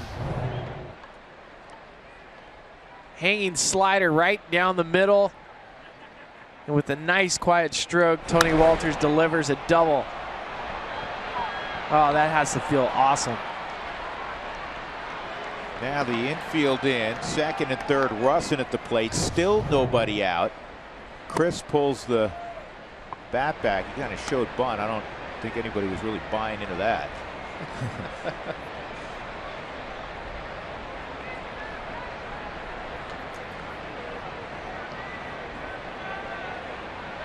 Rockies can hopefully knock out the Giants here.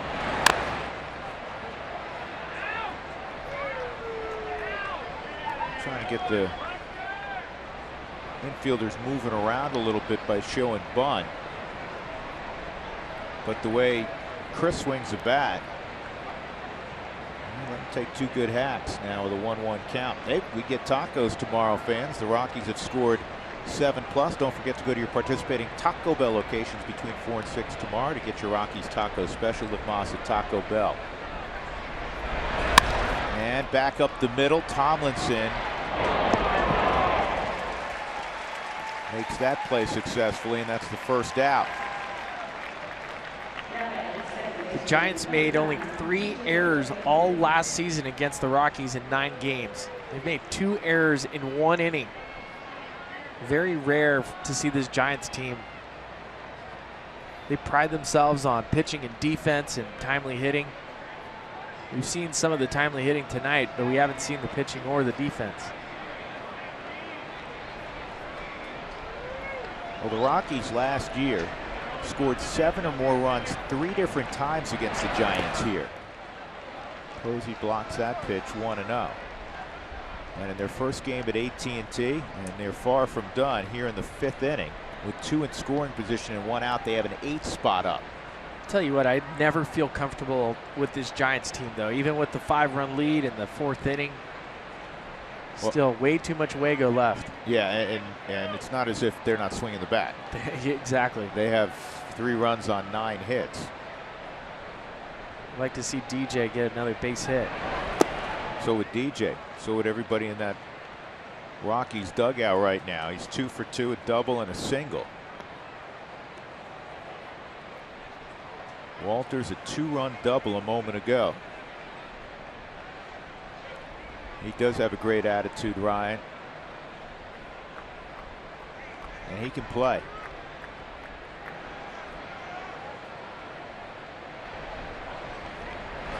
DJ with another hit, as you asked. That'll get 1 home.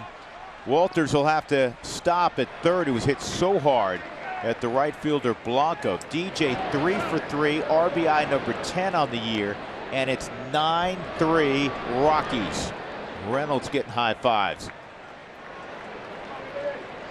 Well, listen, I know that Cain's out of the game, but Mazzaro's getting hit just as hard. Well, and some of the runs that Mazzaro's giving up are Matt Cain's, so Matt Cain should almost be done for the night with his line. Yeah, well, that closed the book a moment ago on Cain. 4+, he gives up 8 runs. 7 earned, and that's a base hit. into the gap in left center field for Charlie Blackmon. DJ to third, and he'll hold there on the double by Charlie. Rockies have hit double digits. It's 10-3. 6th RBI for Blackmon. Dave Righetti making his 2nd trip of the inning out. Visited Kane earlier, now he's going to visit Mazzaro. Giants fan let out a collective in frustration as soon as Charlie Blackmon hit this baseball, and it was music to my ears. Charlie Blackmon just going down and getting the baseball. First pitch swinging, 1st and 3rd. DJ going to 3rd. Keep the merry-go-round going, boys.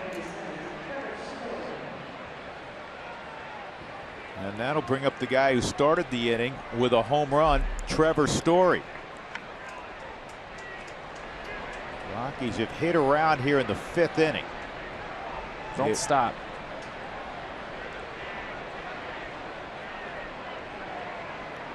DJ at 3rd now, Blackmon at 2nd for Trevor with the infield in again. And this kicks away. DJ thought about it. Posey recovered pretty quickly.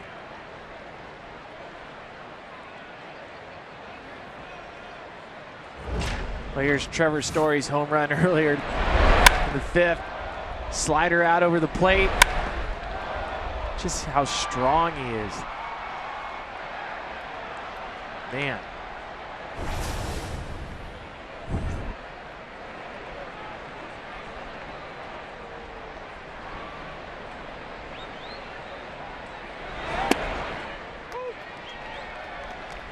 Ball and a strike. The Rockies look at their box. The only guy without a hit, and he's not paid to get hits, is Chris Russett. 2 for Story, 2 for Cargo. Parra with a couple. DJ's got 3. RBIs, extra base hits up and down the lineup. Now this is where Story, as we know, strikes out at this stage of his career quite a bit. Find a way to get the ball in play. Runners at 2nd and 3rd. You're up 7, but these runs still count. You still need to keep tacking them on. He gets it in play through the left side. Base hit. DJ come on down. Blackmon moves 90 feet. And Story has a 3 RBI night, a 3-hit night, a 2-hit inning. 11-3. Crowd is stunned. They don't see the Giants lose here much, and they don't see the Giants get beat like this. I don't know about you, Drew, but I sure am enjoying this. I could watch this all night. I love it. You know, this is a team that the Rockies get sky high for. Division team, AT&T Park, 3-time world champs, and they're putting it on them. Great approach by Trevor Story. Put the ball in play. 2 strikes. You're right. We've seen a quieter approach from Trevor Story tonight. I think it helps when you face a guy like Matt Cain that's not going to be the fireballer that's going to force you to stay in your zone. And he's carried that approach throughout 3 at-bats, 3 quality at-bats. Make that 4. 7 in the inning for the Rockies. Cargo. 2-0 on Gonzalez. Nobody up in the Giants bullpen right now. Mazzaro's just got to wear it. You're gonna wear it. Tell you what, though, you think it's easy. It's not. As a hitter right now, you can get big, and so you have to try to keep yourself in that quiet zone where your brain is still waiting for that perfect pitch. Everything's working well for the Rockies right now. You put the ball in play, it's going to find a hole. But hitters in this situation, you start looking at the numbers and you see the guy, he's on the ropes. You tend to take a big swing and you'll miss a pitch that if you stay in your lane, if you stay quiet, you can keep adding to your stats. 3-0. And Cargo takes a pitch high, and they're loaded up for Nolan. This is something. 7 runs in the inning, 14 hits in the game for the Rockies. Nolan reached on an error, which was as big as anything in the inning. Crawford had a routine ground ball, just fired it in the dirt. One of the best fielding shortstops in the game. And to reiterate, they had only one error in their previous 10 games. They've made 2 in the inning. Oh, look out. And that'll force in a run. And Nolan not pleased.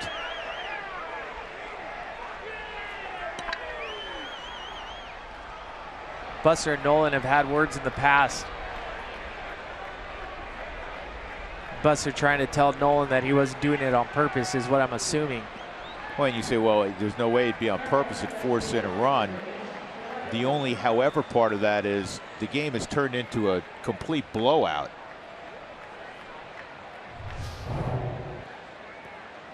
Mazzaro trying to get inside. You can see that sinker just runs away from him. Catches Nolan right under his bicep. Nolan doesn't like it one bit. And I don't blame him.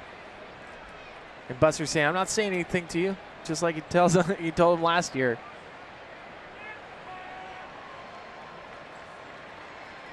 Tough way to get an RBI.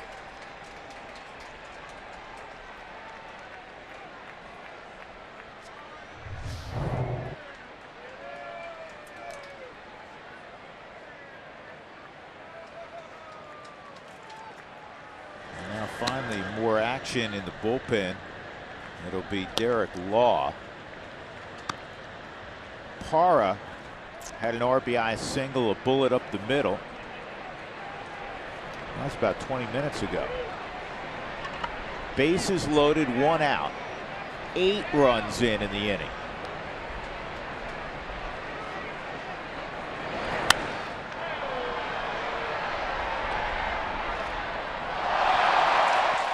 And the biggest cheer of the night here at AT&T, a fan has made a catch. It was a great catch. Put him out in the field right now, the Giant fans are saying. There's not enough garlic fries in the stadium to make these guys happy right now.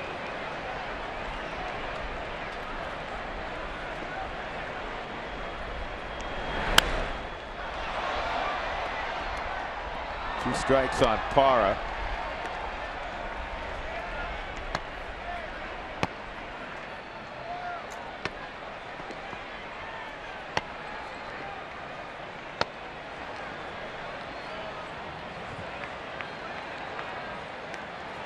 Patrick, you're not alone. I saw a few Rockies fans before the game.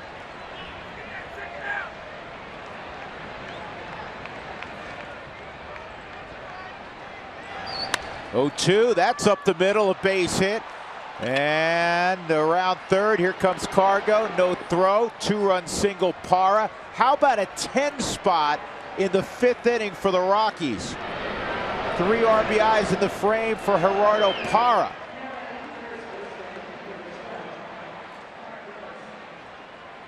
Well, and after hitting Nolan with a pitch, Gerardo Parra hits the ball right back at Mazzaro that almost hits him. Sinker right back up the middle. Good piece of hitting. That's where you're supposed to hit it. Mark Reynolds swings and misses. 14-3. Think about when this inning started. It was 4-3. The Tight Giants game. had threatened every inning. They had chipped away. The Rockies had the quick 3-0 lead after 1.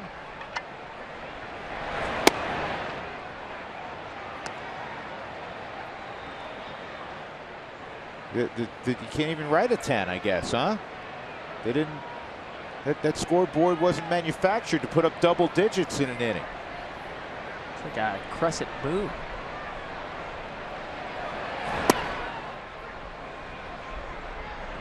Two and 1. The Giants haven't seen their dugout in so long, they're going to need a map to get there. Matt Cain looking on. He could have showered and put on street clothes by now.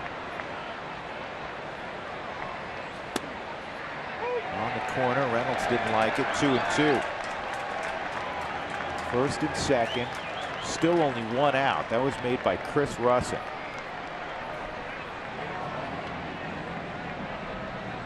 13 hitters have come up. Only one has been retired.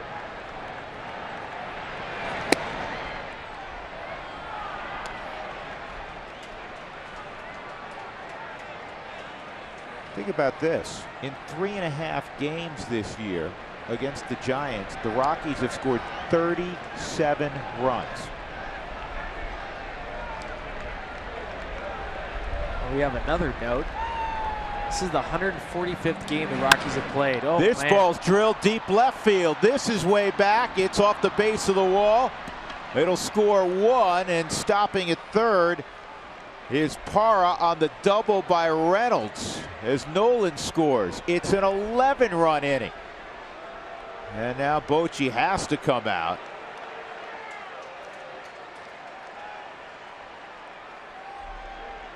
Tell you what, Mac Williamson did a good job because that shot off the base of the wall and almost got past him. He doesn't get his glove down. It's going to be at least a triple. Wow, what an inning. And it's not over yet.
And counting here in the 5th inning for the Rockies, and they have runners at second and third, 1 out, with Tony Walters coming up for the 2nd time. My 5th inning box is an absolute mess, and I'm happy to report that. The 15th man to hit here in the inning, 15th man to hit, is Tony Walters. This is a Giants team that last week on the road gave up 12 in an inning to the Mets. Well, the Rockies could eclipse that. They have 11 with 1 out and 2 in scoring position for Walters. Derek Law's first pitch. That goes breaking ball for a strike. That's nasty. First pitch out of the bullpen. Throw a curveball. I like it.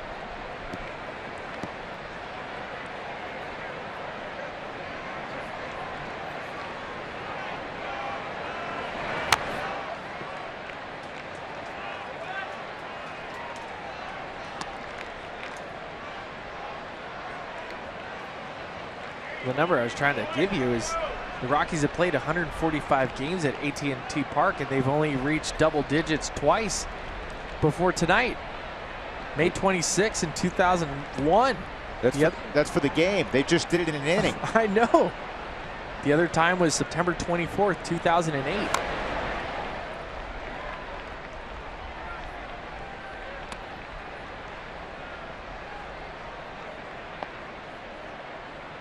It's unbelievable. I've had several text people asking, is this really taking place at AT&T? And it looks like they fixed the scoreboard. Well, they can put 2 1s up. Yeah, they just couldn't put a crescent moon next to the wall. See, they fixed it.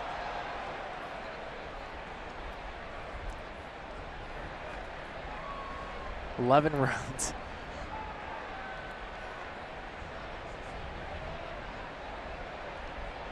Derek Law, 25-year-old out of Pittsburgh.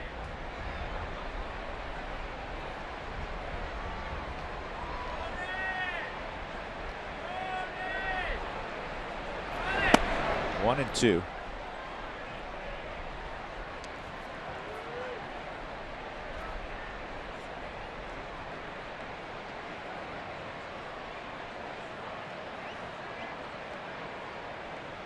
Parr is at third, Reynolds at second. Reynolds in double figures in RBIs now with the 2 tonight. He's at 10.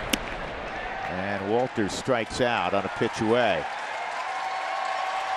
A standing ovation in some portions of the ballpark.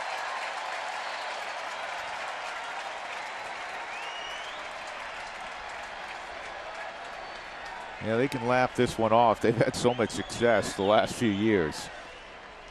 And again, they came into the ball game tonight with, there's the kind of success we know they've had. They came into the ball game tonight at 15 and 14 in first place in the West. The Rockies right there at 13 and 14. So Chris Russin, he made the first out of the inning on a ground ball to second.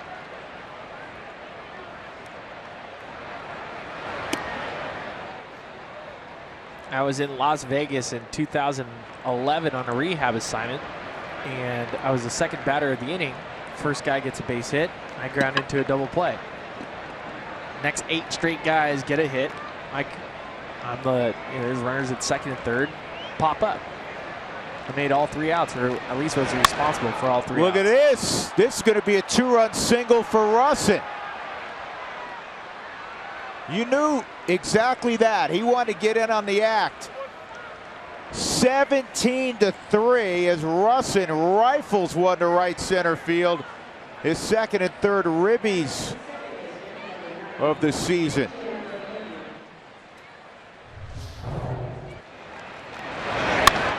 Nice swing, Chris Russin.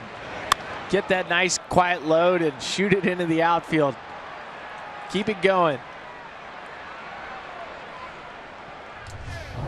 The only inning off the top of my head that I can think back and recall that rivals this one was that inning against the Cubs, I don't know, 6, 7, 8 years ago, where it was extra base hit after extra base hit. And I want to say the Rockies set a National League record. 12 straight guys, I think, got a hit. We're going to look it up. That's the only thing I can recall that rivals what we've witnessed here in the 5th inning. And DJ hits it hard, but it's at Tomlinson, and the inning is finally over. And literally everybody at AT&T is now standing. They're cheering on the Rockies for the wonderful inning they just gave up. What an inning for Colorado. Your basic 13-run frame. I'm not giving all the highlights. Suffice it to say the Rockies did really, really well that inning.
Rockies shortstop who has a home run in this game. The Rockies have scored 17 runs. It's the 8th time they've scored 17 runs exactly in a game. We go bottom 5.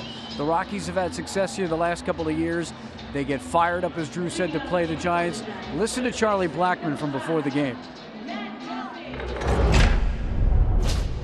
I'm not a big fan of the Giants, so I feel like personally there's a lot of people I don't like, so it's not like just this one team, but I feel like personally I really want to get them. I think that face says everything, Drew and Spilly, and get them the Rockies have done so far, huh? Well, I'd like to think that 17 is going to be a winning number. Chris Russin throws strike 1 to Matt Duffy in the 5th inning. That inning, we're going to be throwing numbers out on that inning for a while. Well into the postgame show tonight, I'm sure. That's a strike also, 0-2.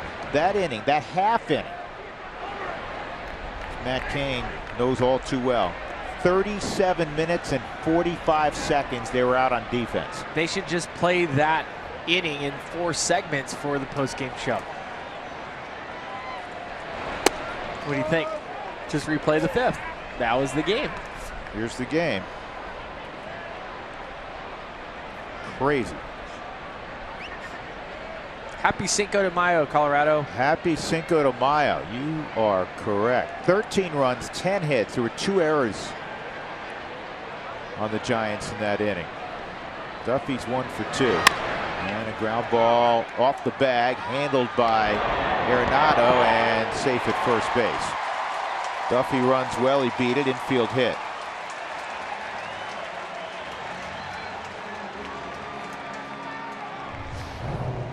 Duffy hits the ball off the top of the baseball, so he gets some top spin, and Nolan so good at correcting himself to be able to get the ball. Sets his feet, made it a much closer play than most anybody in baseball would make that. Reynolds with a great pick at first as usual.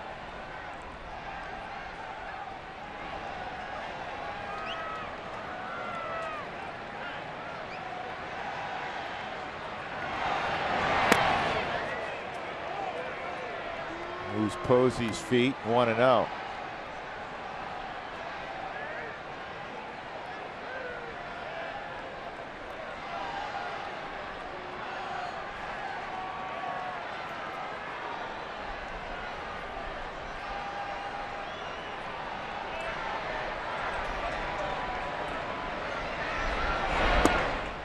Curveball for a strike. 1 ball, 1 strike.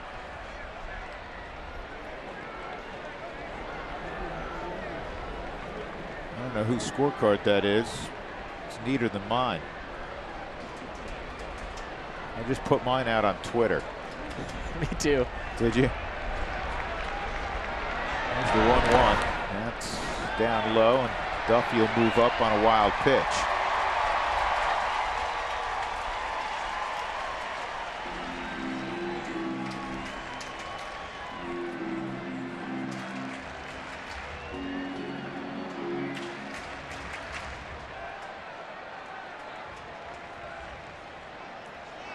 That's nice, Drew. Do you see that? That was 17 guys coming to the plate. So you just went to the next inning. I tried to still, you know, keep it all within the 5th frame. Yeah, no, I'm not very good at this scorecard. 17 guys came up.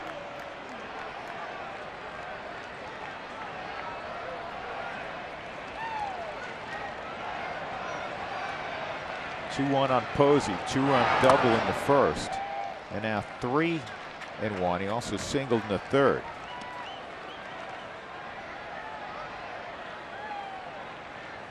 There's a better look at it. Red is good. There was a lot of good in that inning.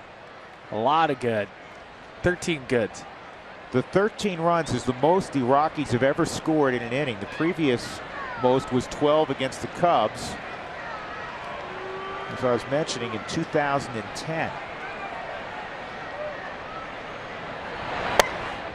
Ball 4. Now Russin has not been sharp, and Walt just wants, I would think Walt is trying to get him through this 5th inning. Of course, you're trying to. You want to. I mean, it's you want him to get a win. You got to get a win when your team has 17 runs. But don't create traffic. And an infield hit now, walk behind it. And that'll bring up Brandon Belt, who's 1 for 2.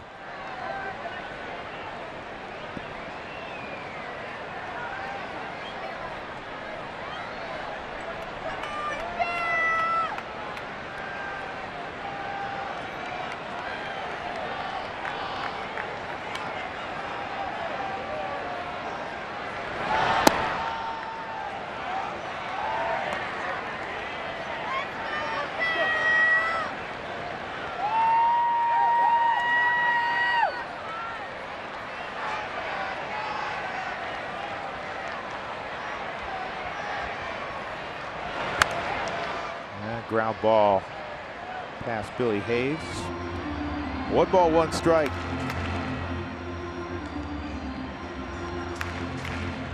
Yeah, mine's this line right here is because I messed up the 4th inning.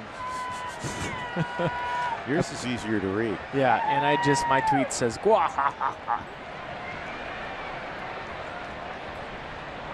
At least in my head, that's what it says. Wow, that was what happened there. All night they've been off the same page.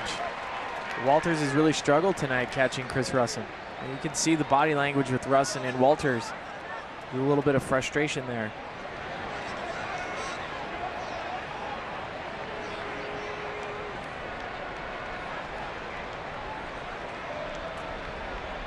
That's a pass ball, obviously. This looked like a cross-up, but yeah, that's a cross-up.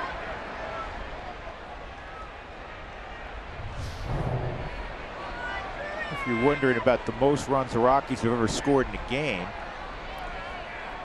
as they have 4 more at-bats, their record is 20. 3 different times.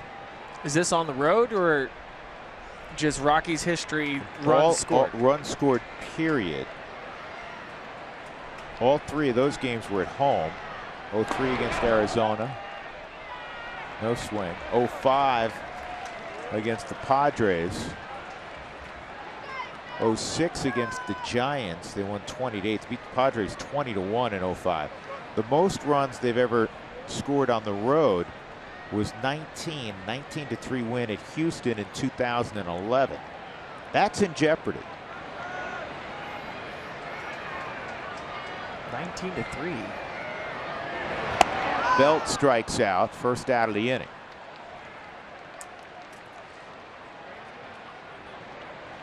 (19-3) in 2011. I was on that team, so I don't. That one doesn't stick out in my mind.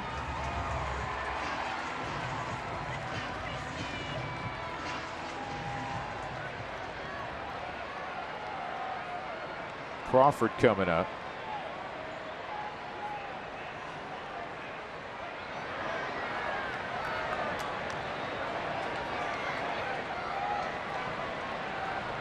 (13 runs in an inning against the Giants, most anybody's ever scored against them, not surprisingly, in an inning here.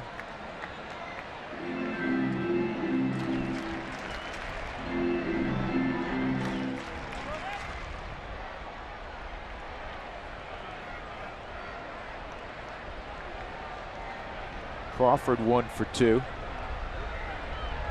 Yeah, the Giants have 10 hits, kind of gotten lost. And now they have 11 hits, and 1 run comes home. Posey will stop at third. He's already been thrown out once by Cargo.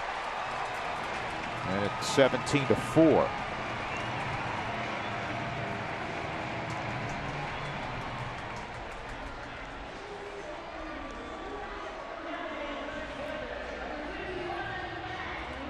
Christian Bergman starting to get up. This is the last thing Walt wants to have to do right now. He would love to get Chris Russin through this, get through the 5th inning, but wins more about the team than an individual player. If you're not getting the job done, granted, you're up 13 runs, but still, no, it doesn't feel safe just the way that the Giants take at bats. I know it's fairly safe. It better be safe. It better be safe. Mac Williamson.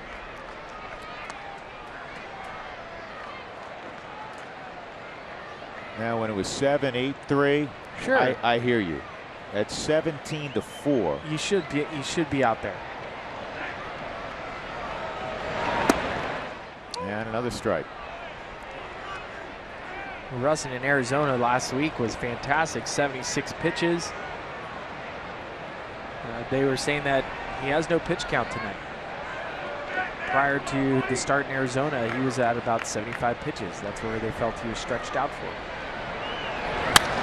And that's a base hit.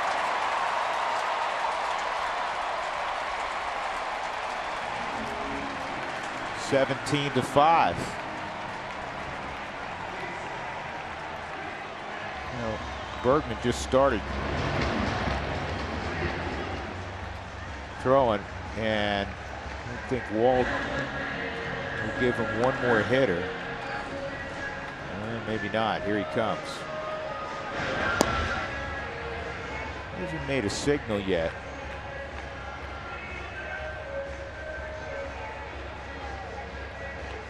Well, we've seen Walt come out and try to give a pep talk to his pitchers.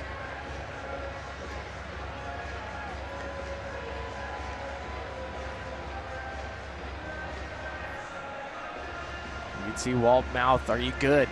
Russin responded, "I'm good." Okay then.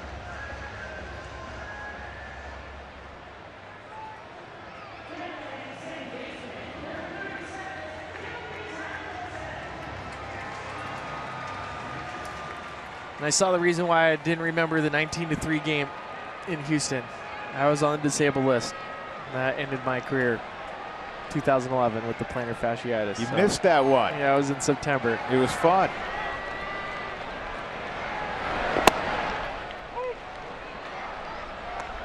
Tomlinson doubled his last time up. Everybody in the Giant lineup has a hit.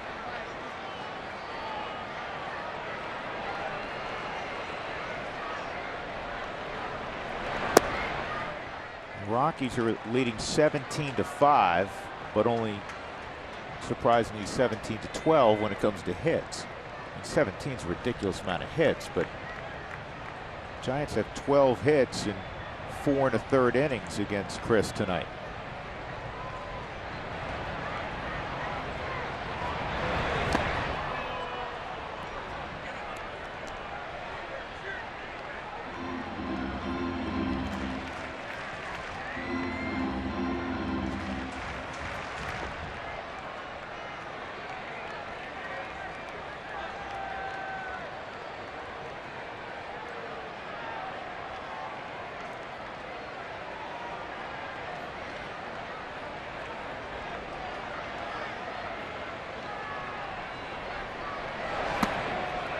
And that, wow, this is weird, man. Tony Walter's a good receiver, and for whatever reason, he has really struggled with Chris Russin tonight. And that's, you know, to me, that's a pass ball. There's been a couple pass balls. There's been a couple wild pitches. You can see the frustration on Russin's face here. Of course, he's been spiking several pitches tonight with the slider. Call it a wild pitch. Yeah, that one's on. That's a pass ball. And now it's 3-2, and you know, any hope of a double play ground ball's gone.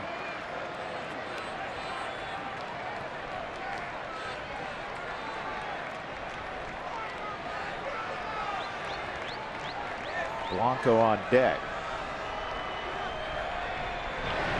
He lost him. Now the bases are loaded. You got it. You know, he just doesn't have it tonight. The only reason to allow him to face Blanco is it's left on left.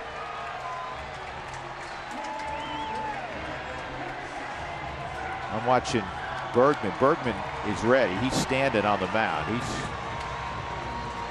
all set to go.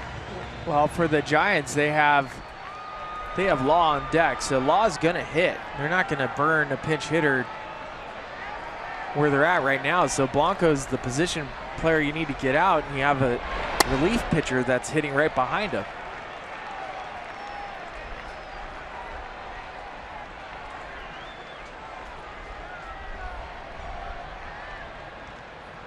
And you know you're a relief pitcher that doesn't hit when you walk out there with no BGs. And that leaks through the left side. That's going to score 2 runs. It's a 10-run game.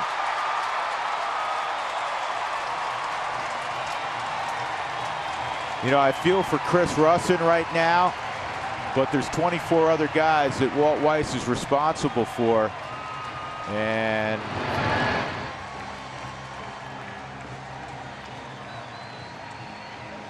this is hard to watch.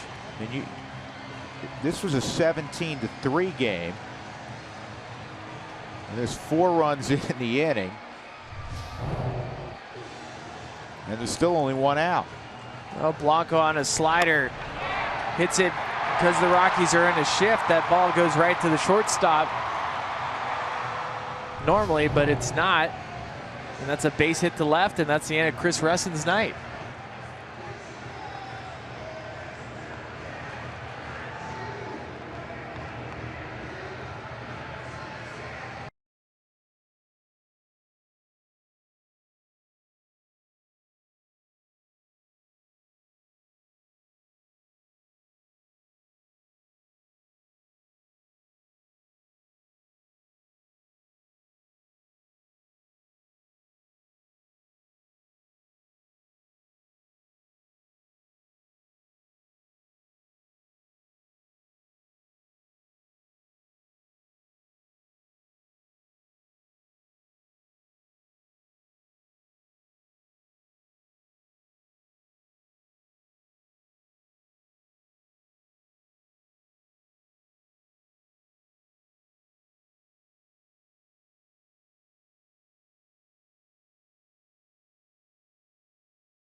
Colorado Rockies baseball on Root Sports is brought to you by Southwest Airlines. Transparency, low fares, nothing to hide.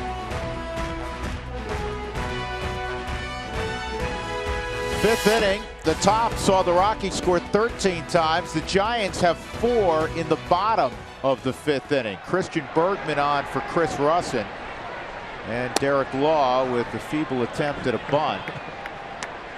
This should be 3 heaters and make a left turn based on that attempt. In fairness, Law works out of the bullpen and does not get many opportunities, shall we say, to swing the bat. I'm gonna have to look down during this at bat. Sorry. This is. I want to be anywhere but where I am right now.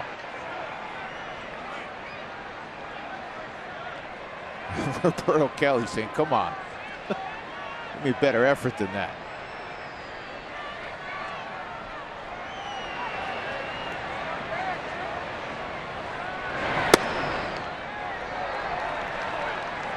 Good take.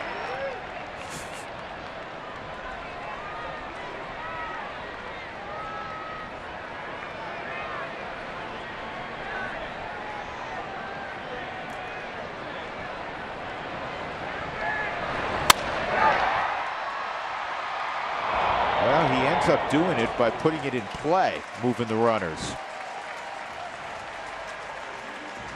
And now, as Denard Span comes up, the Giants have hit around in the 5th. This is the 26th hitter to come up in inning number 5 tonight at AT&T.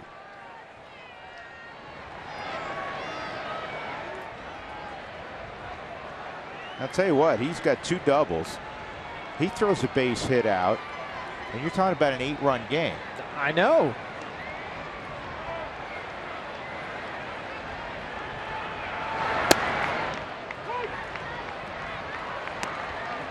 "17 runs scored in the inning. The most combined runs scored in an inning in Major League Baseball all time. 19. Cleveland at Fenway Park in the 8th inning of a game in April of 1977. And DJ's got to hustle. The guy who can run, and he gets Denard Span. 4 runs in the inning for the Giants. So we'll go to the 6th after an unforgettable 5th. 17-7 Rockies.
Is not on the fritz. 17 runs on 17 hits for the Rockies. They're up 17-7 as we go to the 6th inning.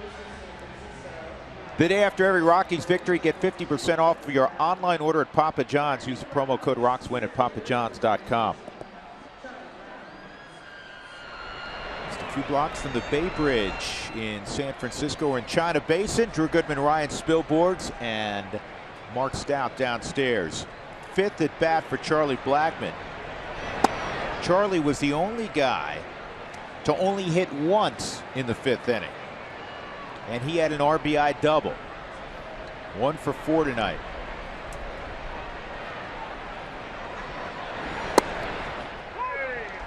Strike, and it's 1-1. Derek Law continuing on.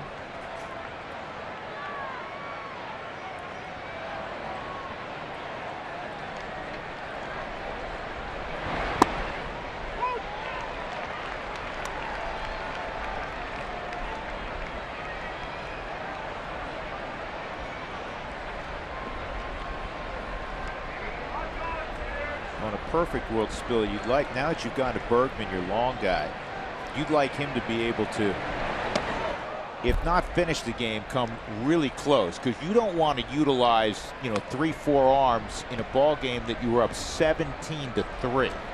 Well, you have an advantage right now over the Giants in the games that are coming up. You're about to face Bumgarner, Cueto, Samardzija. So if you have the Giants shorthanded in the bullpen because they've had to use a bunch of guys tonight, you have the advantage. But you don't want to have to use your own guys to match them. Trevor Brown, as you look at Bergman, has come in behind the plate for Buster Posey.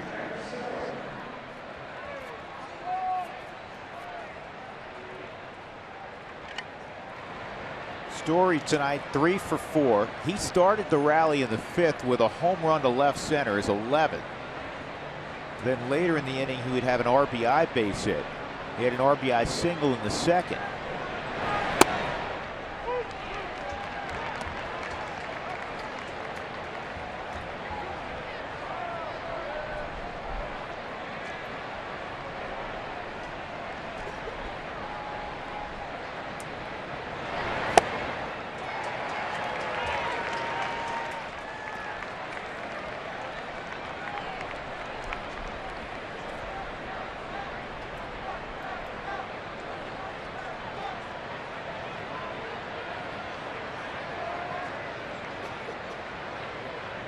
2 strikes.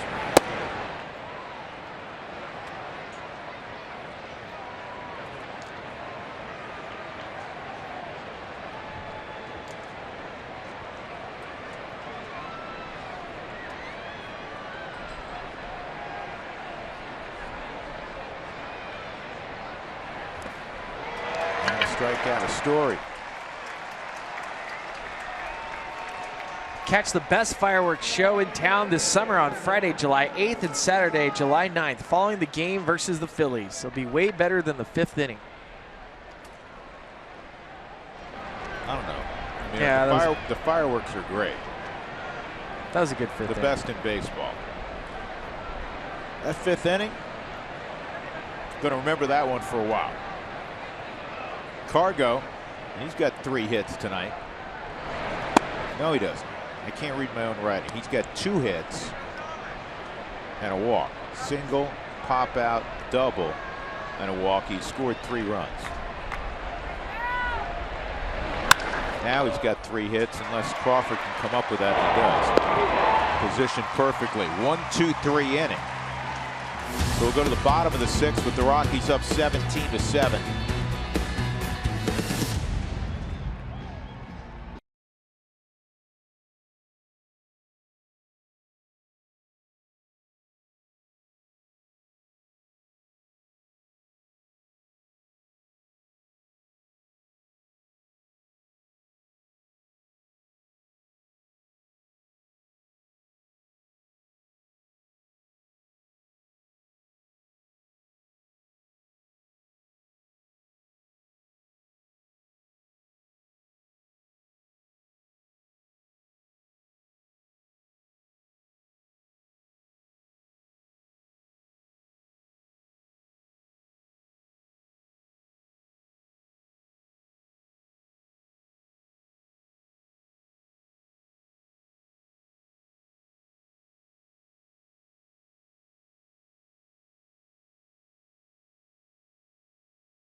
(17-7) as we go to the bottom of the 6th inning at a sold-out AT&T. Let's check our Quicken Loans Rocket Arms. Well, we look at strikeout totals. Jorge De La Rosa on the disabled list right now has 28 strikeouts to lead the Rockies. Tyler Chatwood, who's having a brilliant season, has 27 strikeouts. And this ball's launched to deep center field, and this one is going to one-hop the wall. And Matt Duffy has a leadoff double against Christian Bergman. People are going to look at the box score on this one, look at the score from afar, and assume this is taking place at 20th and Blake in Lodo. Nope, this is in San Francisco, the marine air, where it's cold. You're not supposed to be able to hit.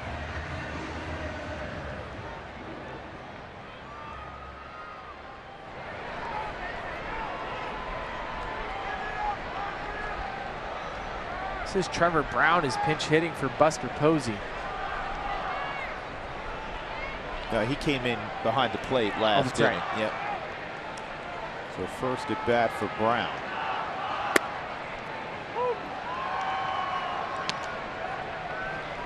My card is so messed up. Posey was 2 for 2 and a walk tonight. He brought a .364 average against the Rockies into the ballpark. That's strike 2.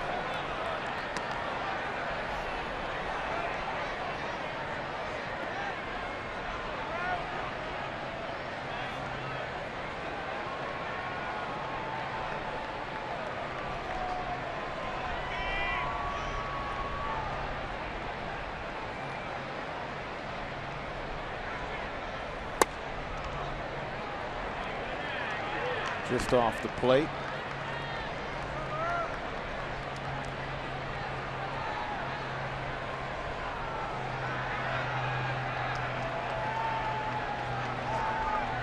Trevor Brown's interesting. It looks like Posey from up here.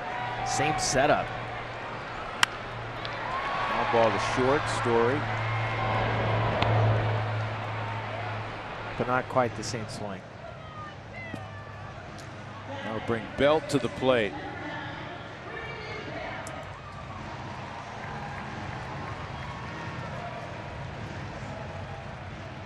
"37 minutes, 45 seconds. The Rockies were up in the top of the 5th inning.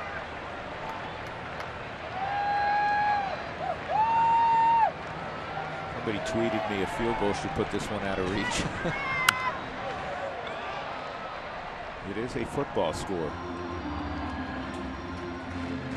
I think I was getting worn out because I made the comment of saying I was nervous with the 13-run lead. And then the Giants promptly scored 4. And I think a bunch of other people got nervous. And then they realized it's still a 10-run lead.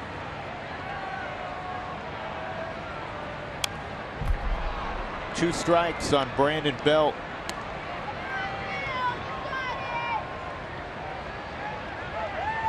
Let's see what Jenny said.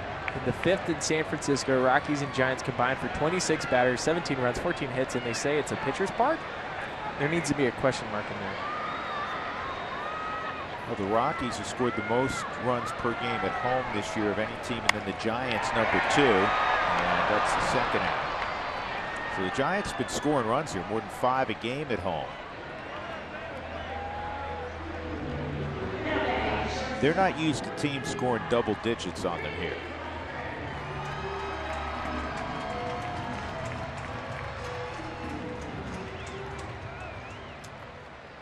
Brandon Crawford.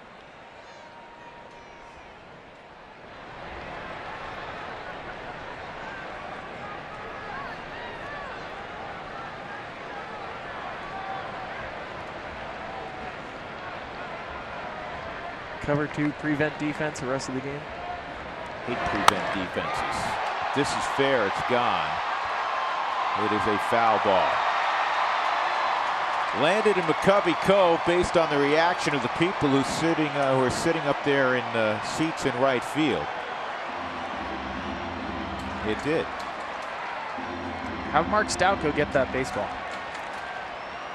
There's usually like several kayakers are out there. They just packed it in also. They've had enough. Oh, there's somebody. No, that's a net. Somebody threw that from the shore. Yes. It's a big net. See, look, it's a fishing rod. These people are creative out here. That's great.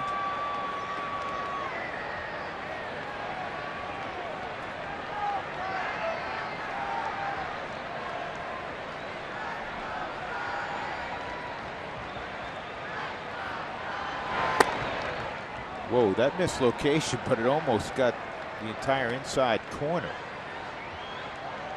Smidgen in. 1-2.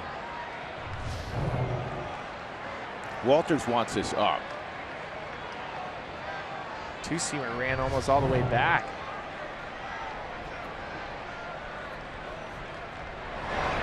There's a strike. Yeah. Strike 3 ends the inning. And Duffy, who led off with a booming double, is stranded at second base. We move on to the 7th, 17-7 Colorado.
that.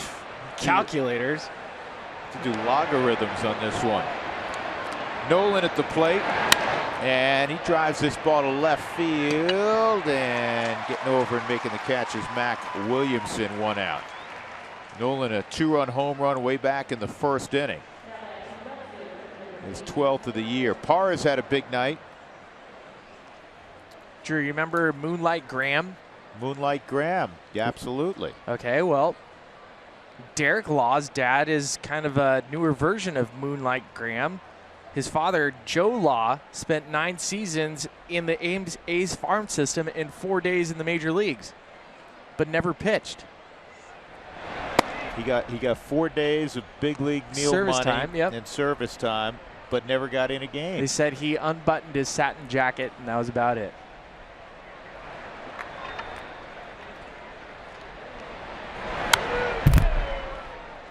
Well, he's got a story, one that's probably easier to tell now than it was several years back.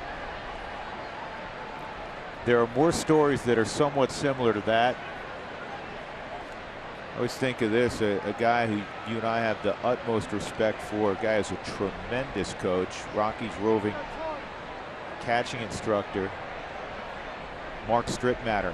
Stritty got 30 days in the big leagues. September call-up. He got 4 at-bats.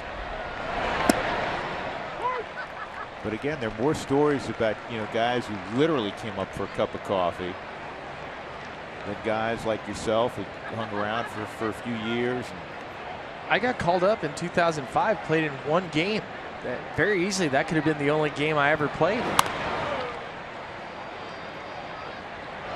Called up in July. I thought I was going to maybe get called back up in September because I had a good season. Didn't. Went to winter ball, but very easily that could have been my 1 game in the big leagues. Fortunately, it was not. Thank goodness.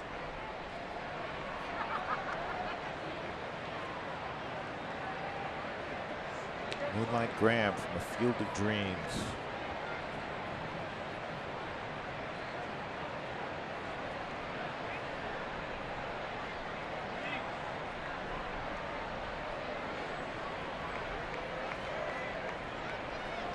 Can you get through the cat scene without going for the Kleenex at the end of the game, at the end of the movie? I cry when the aunt dies in Honey, I Shrunk the Kid, so of course I cry. Crawford, and he's able to get it to Belt in time to get Parra.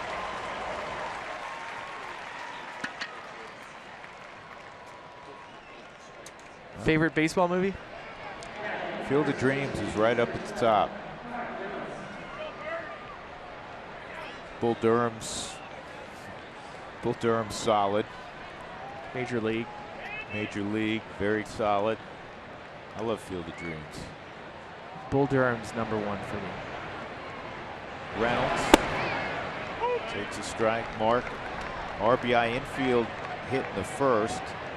Reached on an error and scored in the 5th. Came up again and doubled in a run in the 5th. 17 hit in the 5th inning for the Rockies.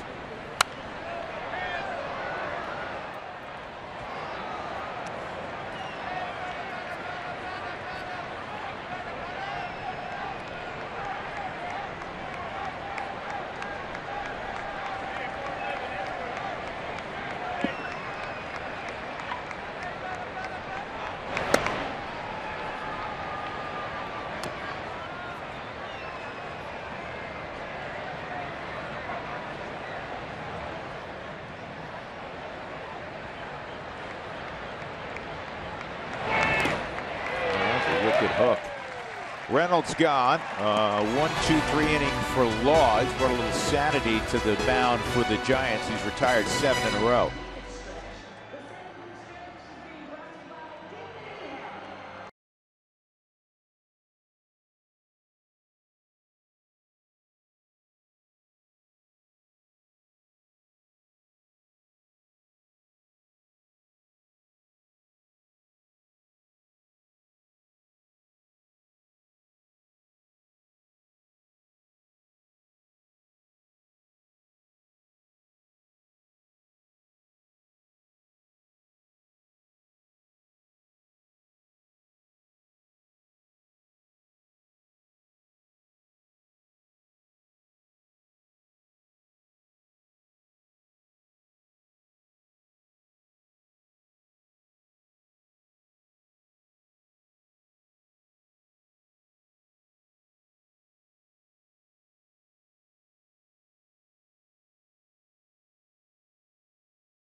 Here's our Cooney Lexus look back. We'll just look at the 5th inning and just observe. 13 runs, most runs in an inning by an opponent ever at AT&T Park. Most runs for the Rockies ever in an inning. 17 came to bat. 10 hits. There were 2 errors by the Giants in the frame. The only guy not to hit twice in that inning was Charlie Blackmon. He had an RBI double in his lone plate appearance. Christian Bergman on the mound. Christian has a chance to get a win. He had to get the final 2 outs of the 5th inning. And then he goes 2-0 on Mac Williamson.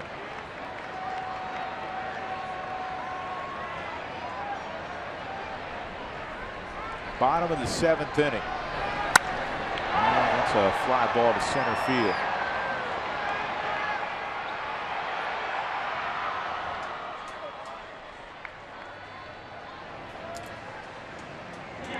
Tomorrow is going to be an interesting day for a former Giant favorite. Tim Lincecum, who's been rehabbing from injury, is going to throw in front of a multitude of scouts. And in fact, the MLB Network is going to televise it down in the Scottsdale area. And there's going to be a lot of interested parties as to determine if he still has enough left to get big league hitters out. My guess is there's no way he would put this on if he isn't fully ready to go. Now he's not 95, 96, 97, I'm sure, as he was when he won a couple of Cy Young awards. But I don't think he would invite all these scouts if he's 87, 88 either. Beautiful thing about it is every team in baseball can watch it from their couch. Yep. You don't have to fly anybody out there. Probably for the scouts that are out in Arizona already, the ball clubs that have coaching staff, they can all head over to Scottsdale and probably watch or wherever he's going to be pitching. And there's been a lot of speculation again because of his popularity here, his very close relationship with that man Bruce Bochy, that the Giants, who have a need, this is on the ground to third, Nolan's got it, and he throws out Tomlinson, either in long haul relief, and the Giants have come out publicly and said they are not interested in Tim as a starter, but perhaps working long relief. But they do have a need in that Jake Peavy's really struggled. Matt Cain struggled again tonight. So we'll see where it goes.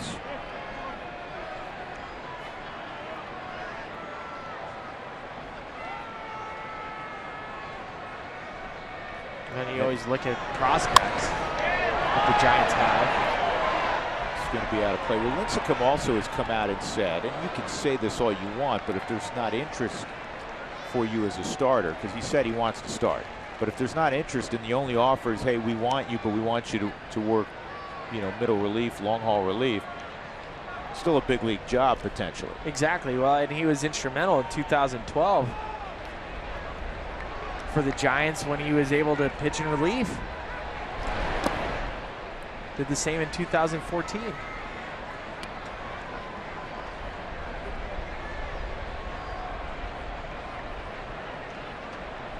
Well, you faced him when he had that mid-90s fastball, the Bugs Bunny changeup. That couldn't have been a lot of fun. I had one pinch hit at bat when he was at his best, and it was 3 pitches, and I just walked back to the dugout knowing that I had no shot. He really had no chance, especially at this ballpark. Through a first pitch changeup, like I was coming as a pinch hitter, I'm looking dead red. First pitch changeup, strike. Next pitch fastball in, that's going to blow my bat up. Swung right through it, and then a fastball away. See you later.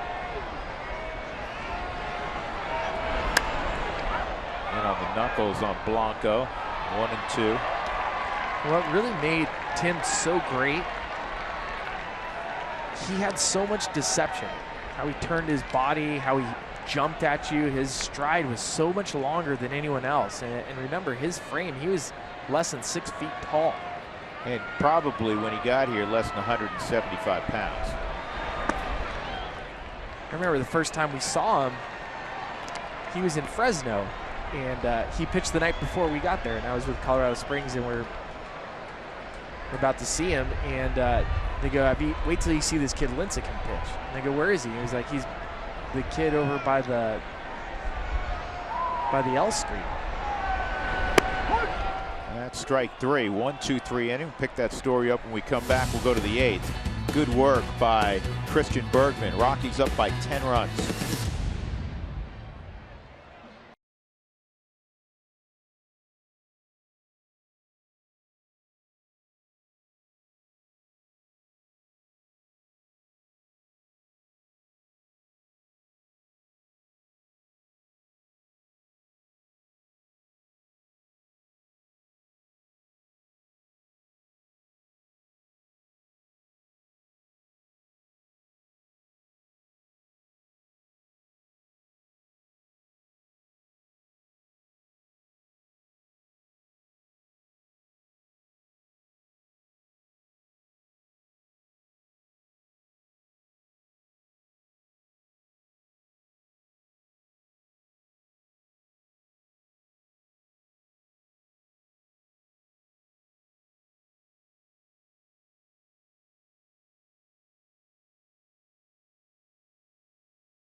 $17-7. They did get a win yesterday afternoon on the road in San Diego.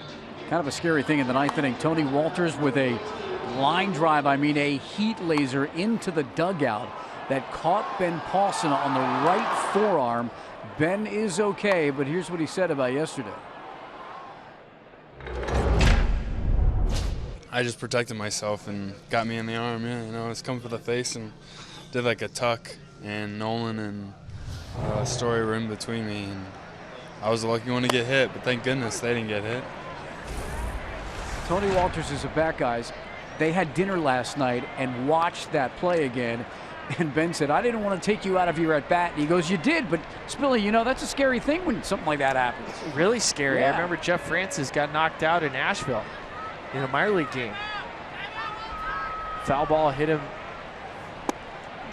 off the side and then hit Jeff Francis. Here is the play. Ouch. Well, the ball will come flying in, especially on a swing like that. The emergency hack to spoil a pitch. Corey Gearin's in the ballgame now. 2-1 on Tony Walters. Hey, Ben, he said to Mark, just couldn't get out of the way. But the good news is, as Mark reported, Ben told us that he is fine to go tonight, getting a day. That's toward the hole. Cut off there by the third baseman Duffy. 1 out. Fans, get ready to start voting for Nolan Arenado. The 2016 eShirts MLB All-Star Game ballot is here. Head to Rockies.com, vote to choose your stars, and send them to the All-Star Game July 12th in San Diego.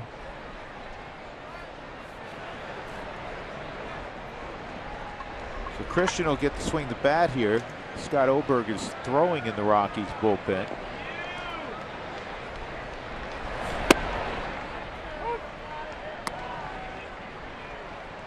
Chris Russin went 4 1/3. He actually got 4 bats in the game, though. And he finished it off with a 2-run single to right center in that 13-run fifth. 2 outs. So as we were watching that foul ball from Tony Walters into the dugout, it reminded me not only of Jeff Francis, but a former major leaguer that was great, had his career cut short, Juan Encarnacion. Remember him? Sure. He took a foul ball right off the face, ended his career on the on-deck circle.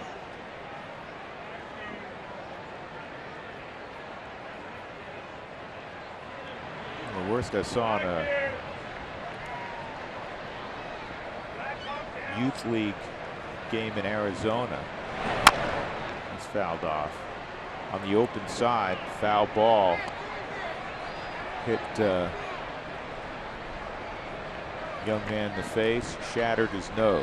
Wow. Wow. Literally so many pieces they couldn't count. Oh. Person that hit the foul ball that broke Encarnacion's eyeball was Aaron Miles, former Rocky. Aaron's from Northern California, Antioch.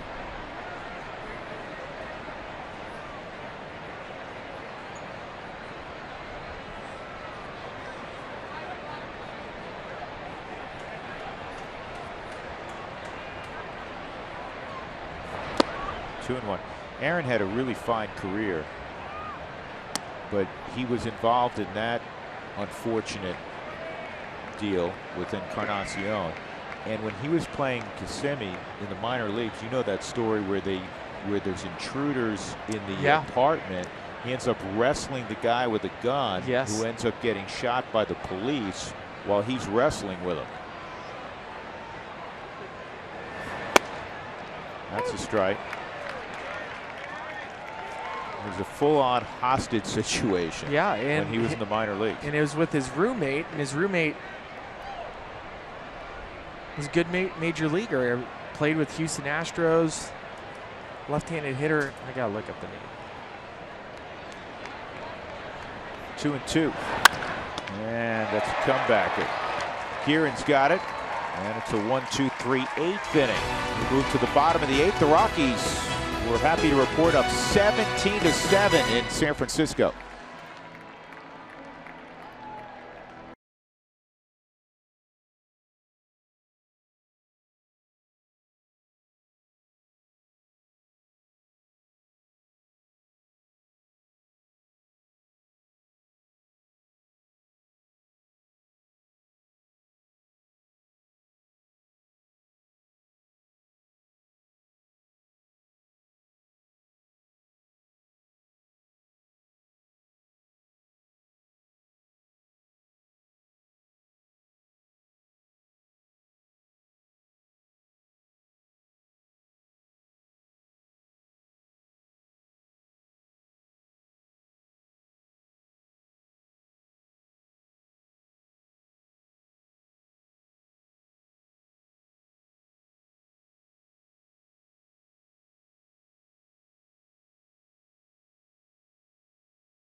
Colorado Rockies baseball on Root Sports is brought to you by Southwest Airlines. Transparency, low fares, nothing to hide. By Wells Fargo. Wells Fargo customers get your 2-for-1 Rockies club level tickets by visiting wellsfargo.com/Rockies. By CenturyLink, your link to what's next. And by Reserve Casino Hotel, I-70 West, exit 243 in Central City.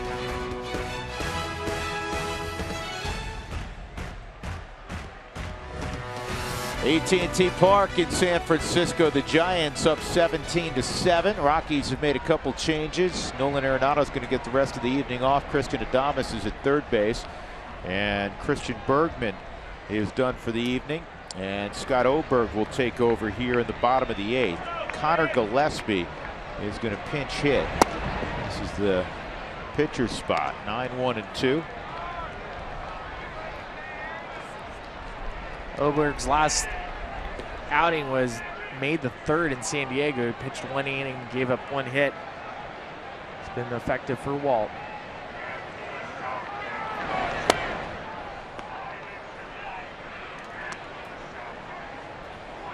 So Bergman ends up going 2 2/3. He stands to get the victory, since Russin did not complete the requisite 5 innings. And Christian did a nice job. Retired the last 6 he faced. 1-2 on Gillespie.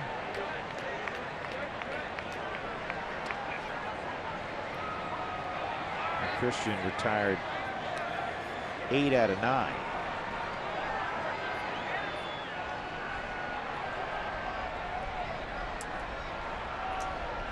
Hunter Strickland will be the next pitcher for Bruce Bochy.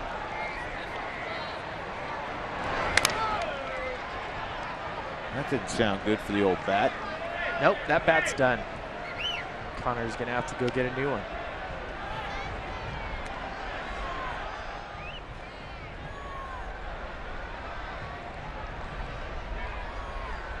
Where's he going, to his car to go grab a new bat? Where is he going? I don't know. I've never seen anybody go that far into the dugout. Usually the bat boy runs it, brings it to him. Hold on, boys. I left my good bat. It's in the back of my car. Be right back.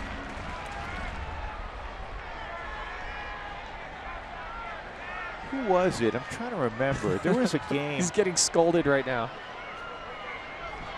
There was a game where somebody, out for whatever reason, had to run up to the clubhouse to get a piece of equipment.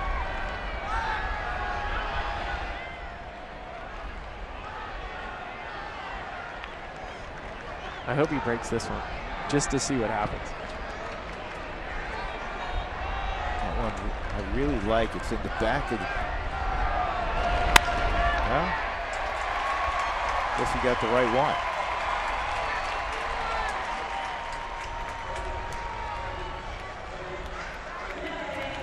Catch the action when the New York Mets come to town May 13th through the 15th. Get your tickets today.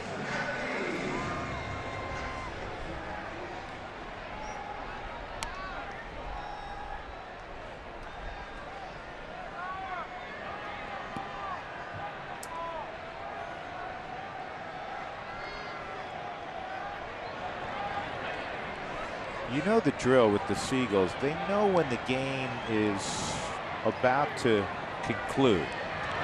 They start gathering around. Do a nice job cleaning up here. Some of the food that's not completely consumed. They're hovering. Yeah, they're curious why this game isn't over. Yeah, it's usually feeding time for them.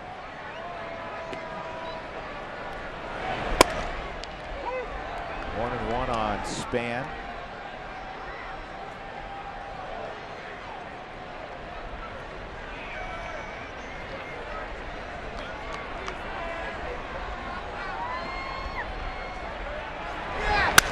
And that's a base hit. This is getting annoying.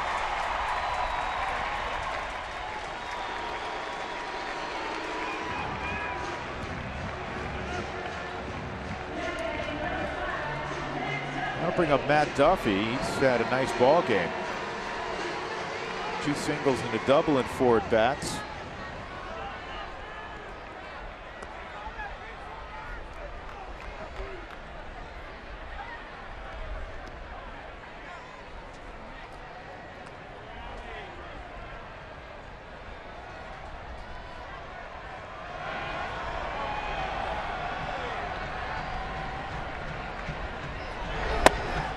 Slider backs up inside.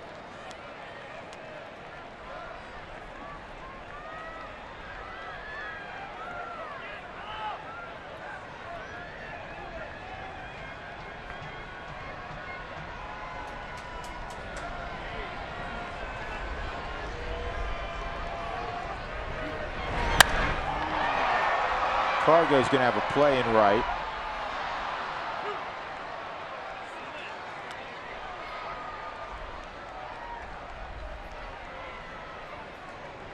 Cargo just felt like showing the fans and the birds how good his arm was. Really good.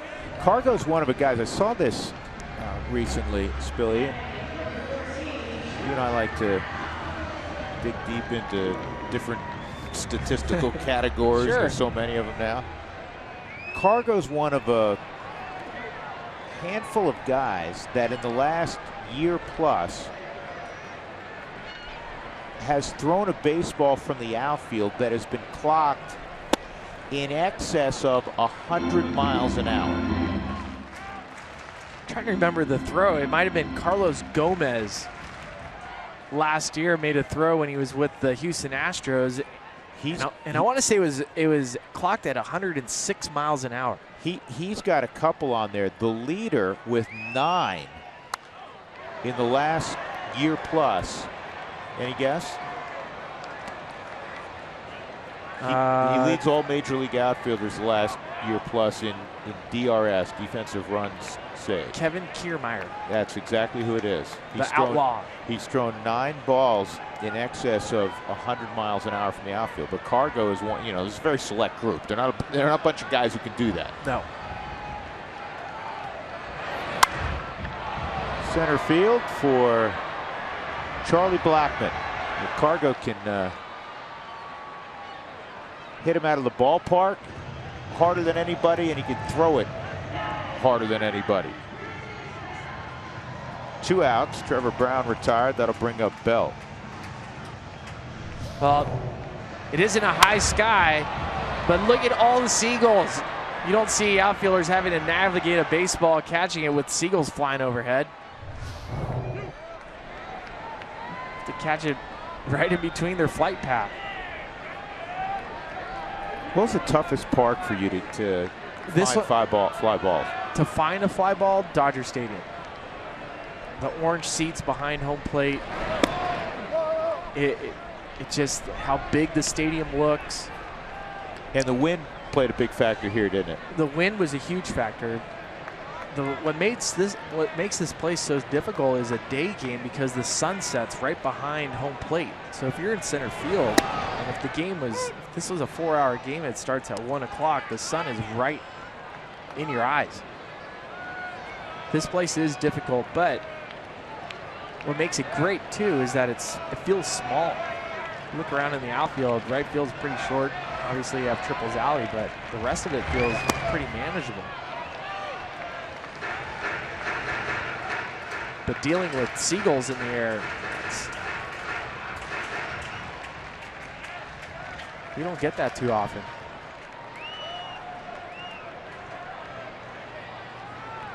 Originally, there was a crowd of 41,477, the 423rd straight sellout. A lot of those folks have gone home to prepare for work tomorrow, or maybe gone to one of the many drinking and eating establishments just outside the ballpark. For a couple of libations, yep. They might meet some of the Giants players in there. Pitchers.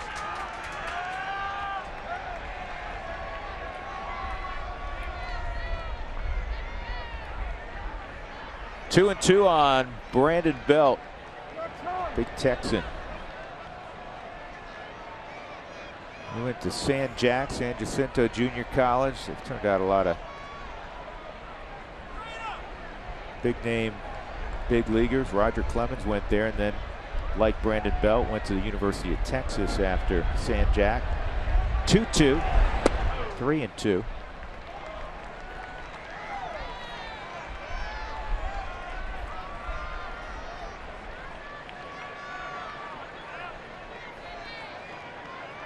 I think some of these Seagulls double dip. They go over to the Coliseum and then fly across the bay. Strike 3. Belt didn't like it. That'll end the inning. Oberg fans. Belt looking. Will go to the 9th. Rockies up by 10. Of course the Birds double dip.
time? There's enough allotment of minutes to cover that entire 5th inning?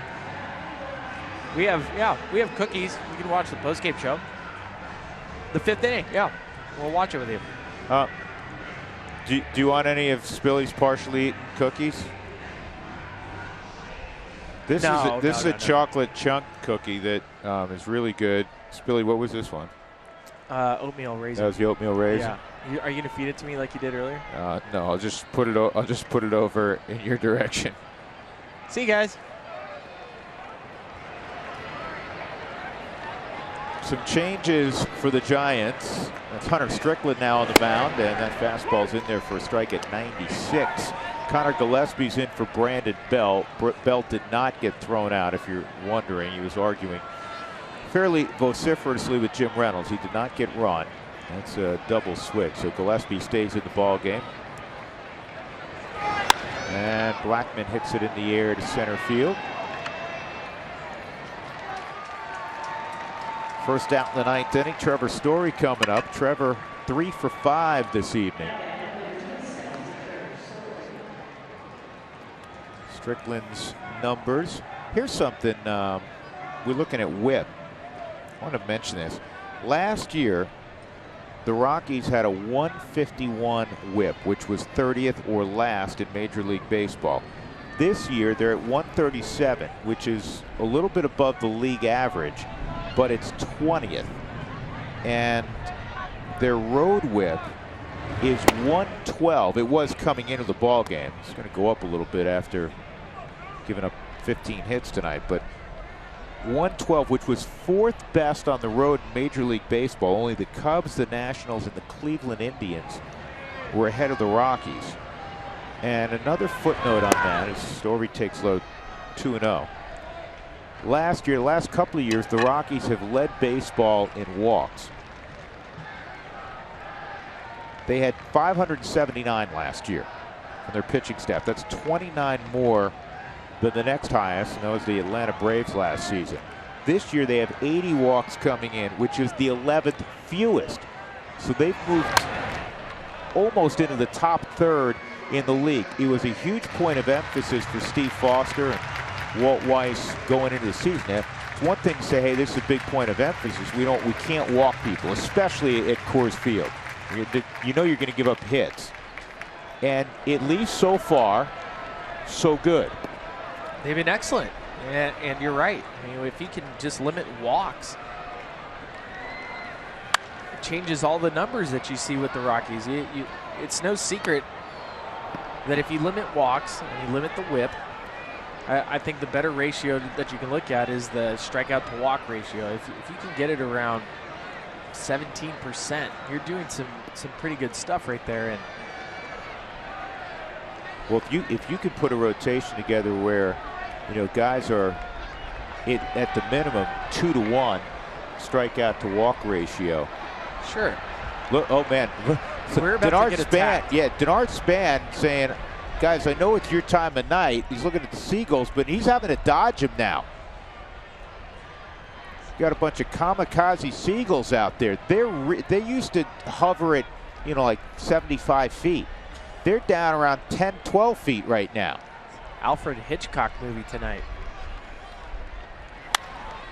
It's on the ground up the middle, and Tomlinson, I don't know. Story almost beat that. Bang, bang. 2 outs. Cargo coming up. Well, here's our CenturyLink link to what's next. Tomorrow in Game 2 of this 4-game set, Chad Bettis, Madison Bumgarner. That'll be a good pitching matchup. I would doubt we'll see a repeat of tonight. John Gray coming off the strong outing in San Diego, going against Johnny Cueto Saturday, and then Eddie Butler, who threw the ball well in San Diego as well against Jeff Samardzija, the former All-American wideout for the Irish. Well, Walt was waiting to see if on the replay if Brian Jones got a good look, and it looked like it was too close to call and really make a challenge. Ben Paulson's hitting for Cargo, and he hits this to center field, and Span makes the catch. So we'll go to the bottom of the 9th inning. The Rockies need 3 outs to celebrate A big and historic night at AT&T Park. You're up 17-7.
The Giants 7.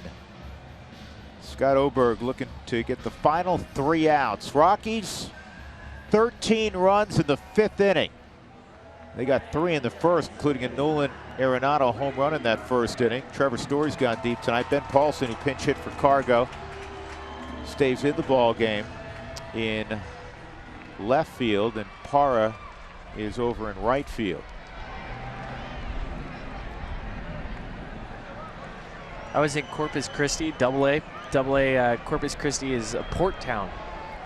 And they had seagulls, and the guys in the bullpen, I would play left field, and the bullpens, the visiting bullpen and the home bullpen were side by side. And I would remember I'd be in left field, and I'd see a Ritz cracker come falling right by my feet. And I'd hear somebody in the bullpen of the visiting team yell, "Get 'em, boys!" And all these seagulls would come flying down to get the Ritz cracker.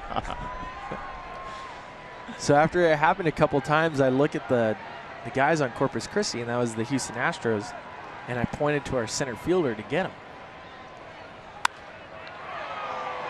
Lifted to Paulson in left.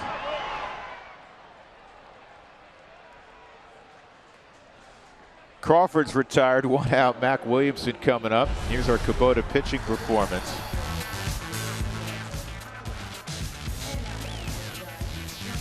Pitchers used, the Rockies have used 3. They've given up 16 hits, 145 pitches. They can smile about it because the Giants saw 5 pitchers get beat up to the tune of 13 earnings and 17 hits.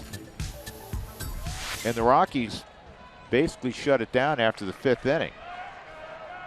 The Rockies don't have a base runner since the 5th inning. Parra in right. Out number 2.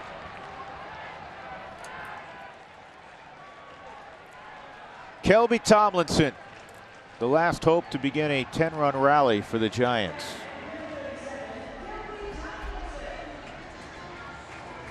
Get 'em, boys!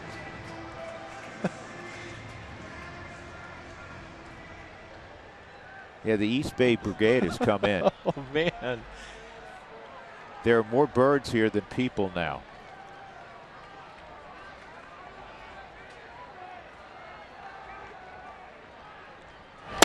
Tomlinson 1 for 3, a double, also a walk.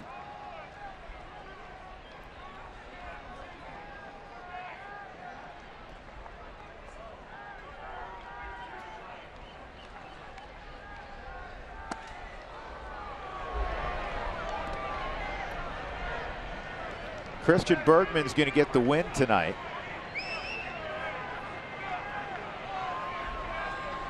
Do not believe a save will be awarded. No.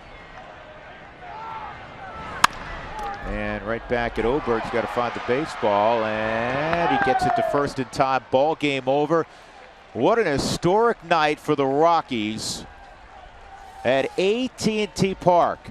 Of all places for the Rockies, who've been around since 1993 to produce the largest inning in franchise history, it comes at this place. A 13-run fifth inning on their way to a 17-7 blowout win of the Giants.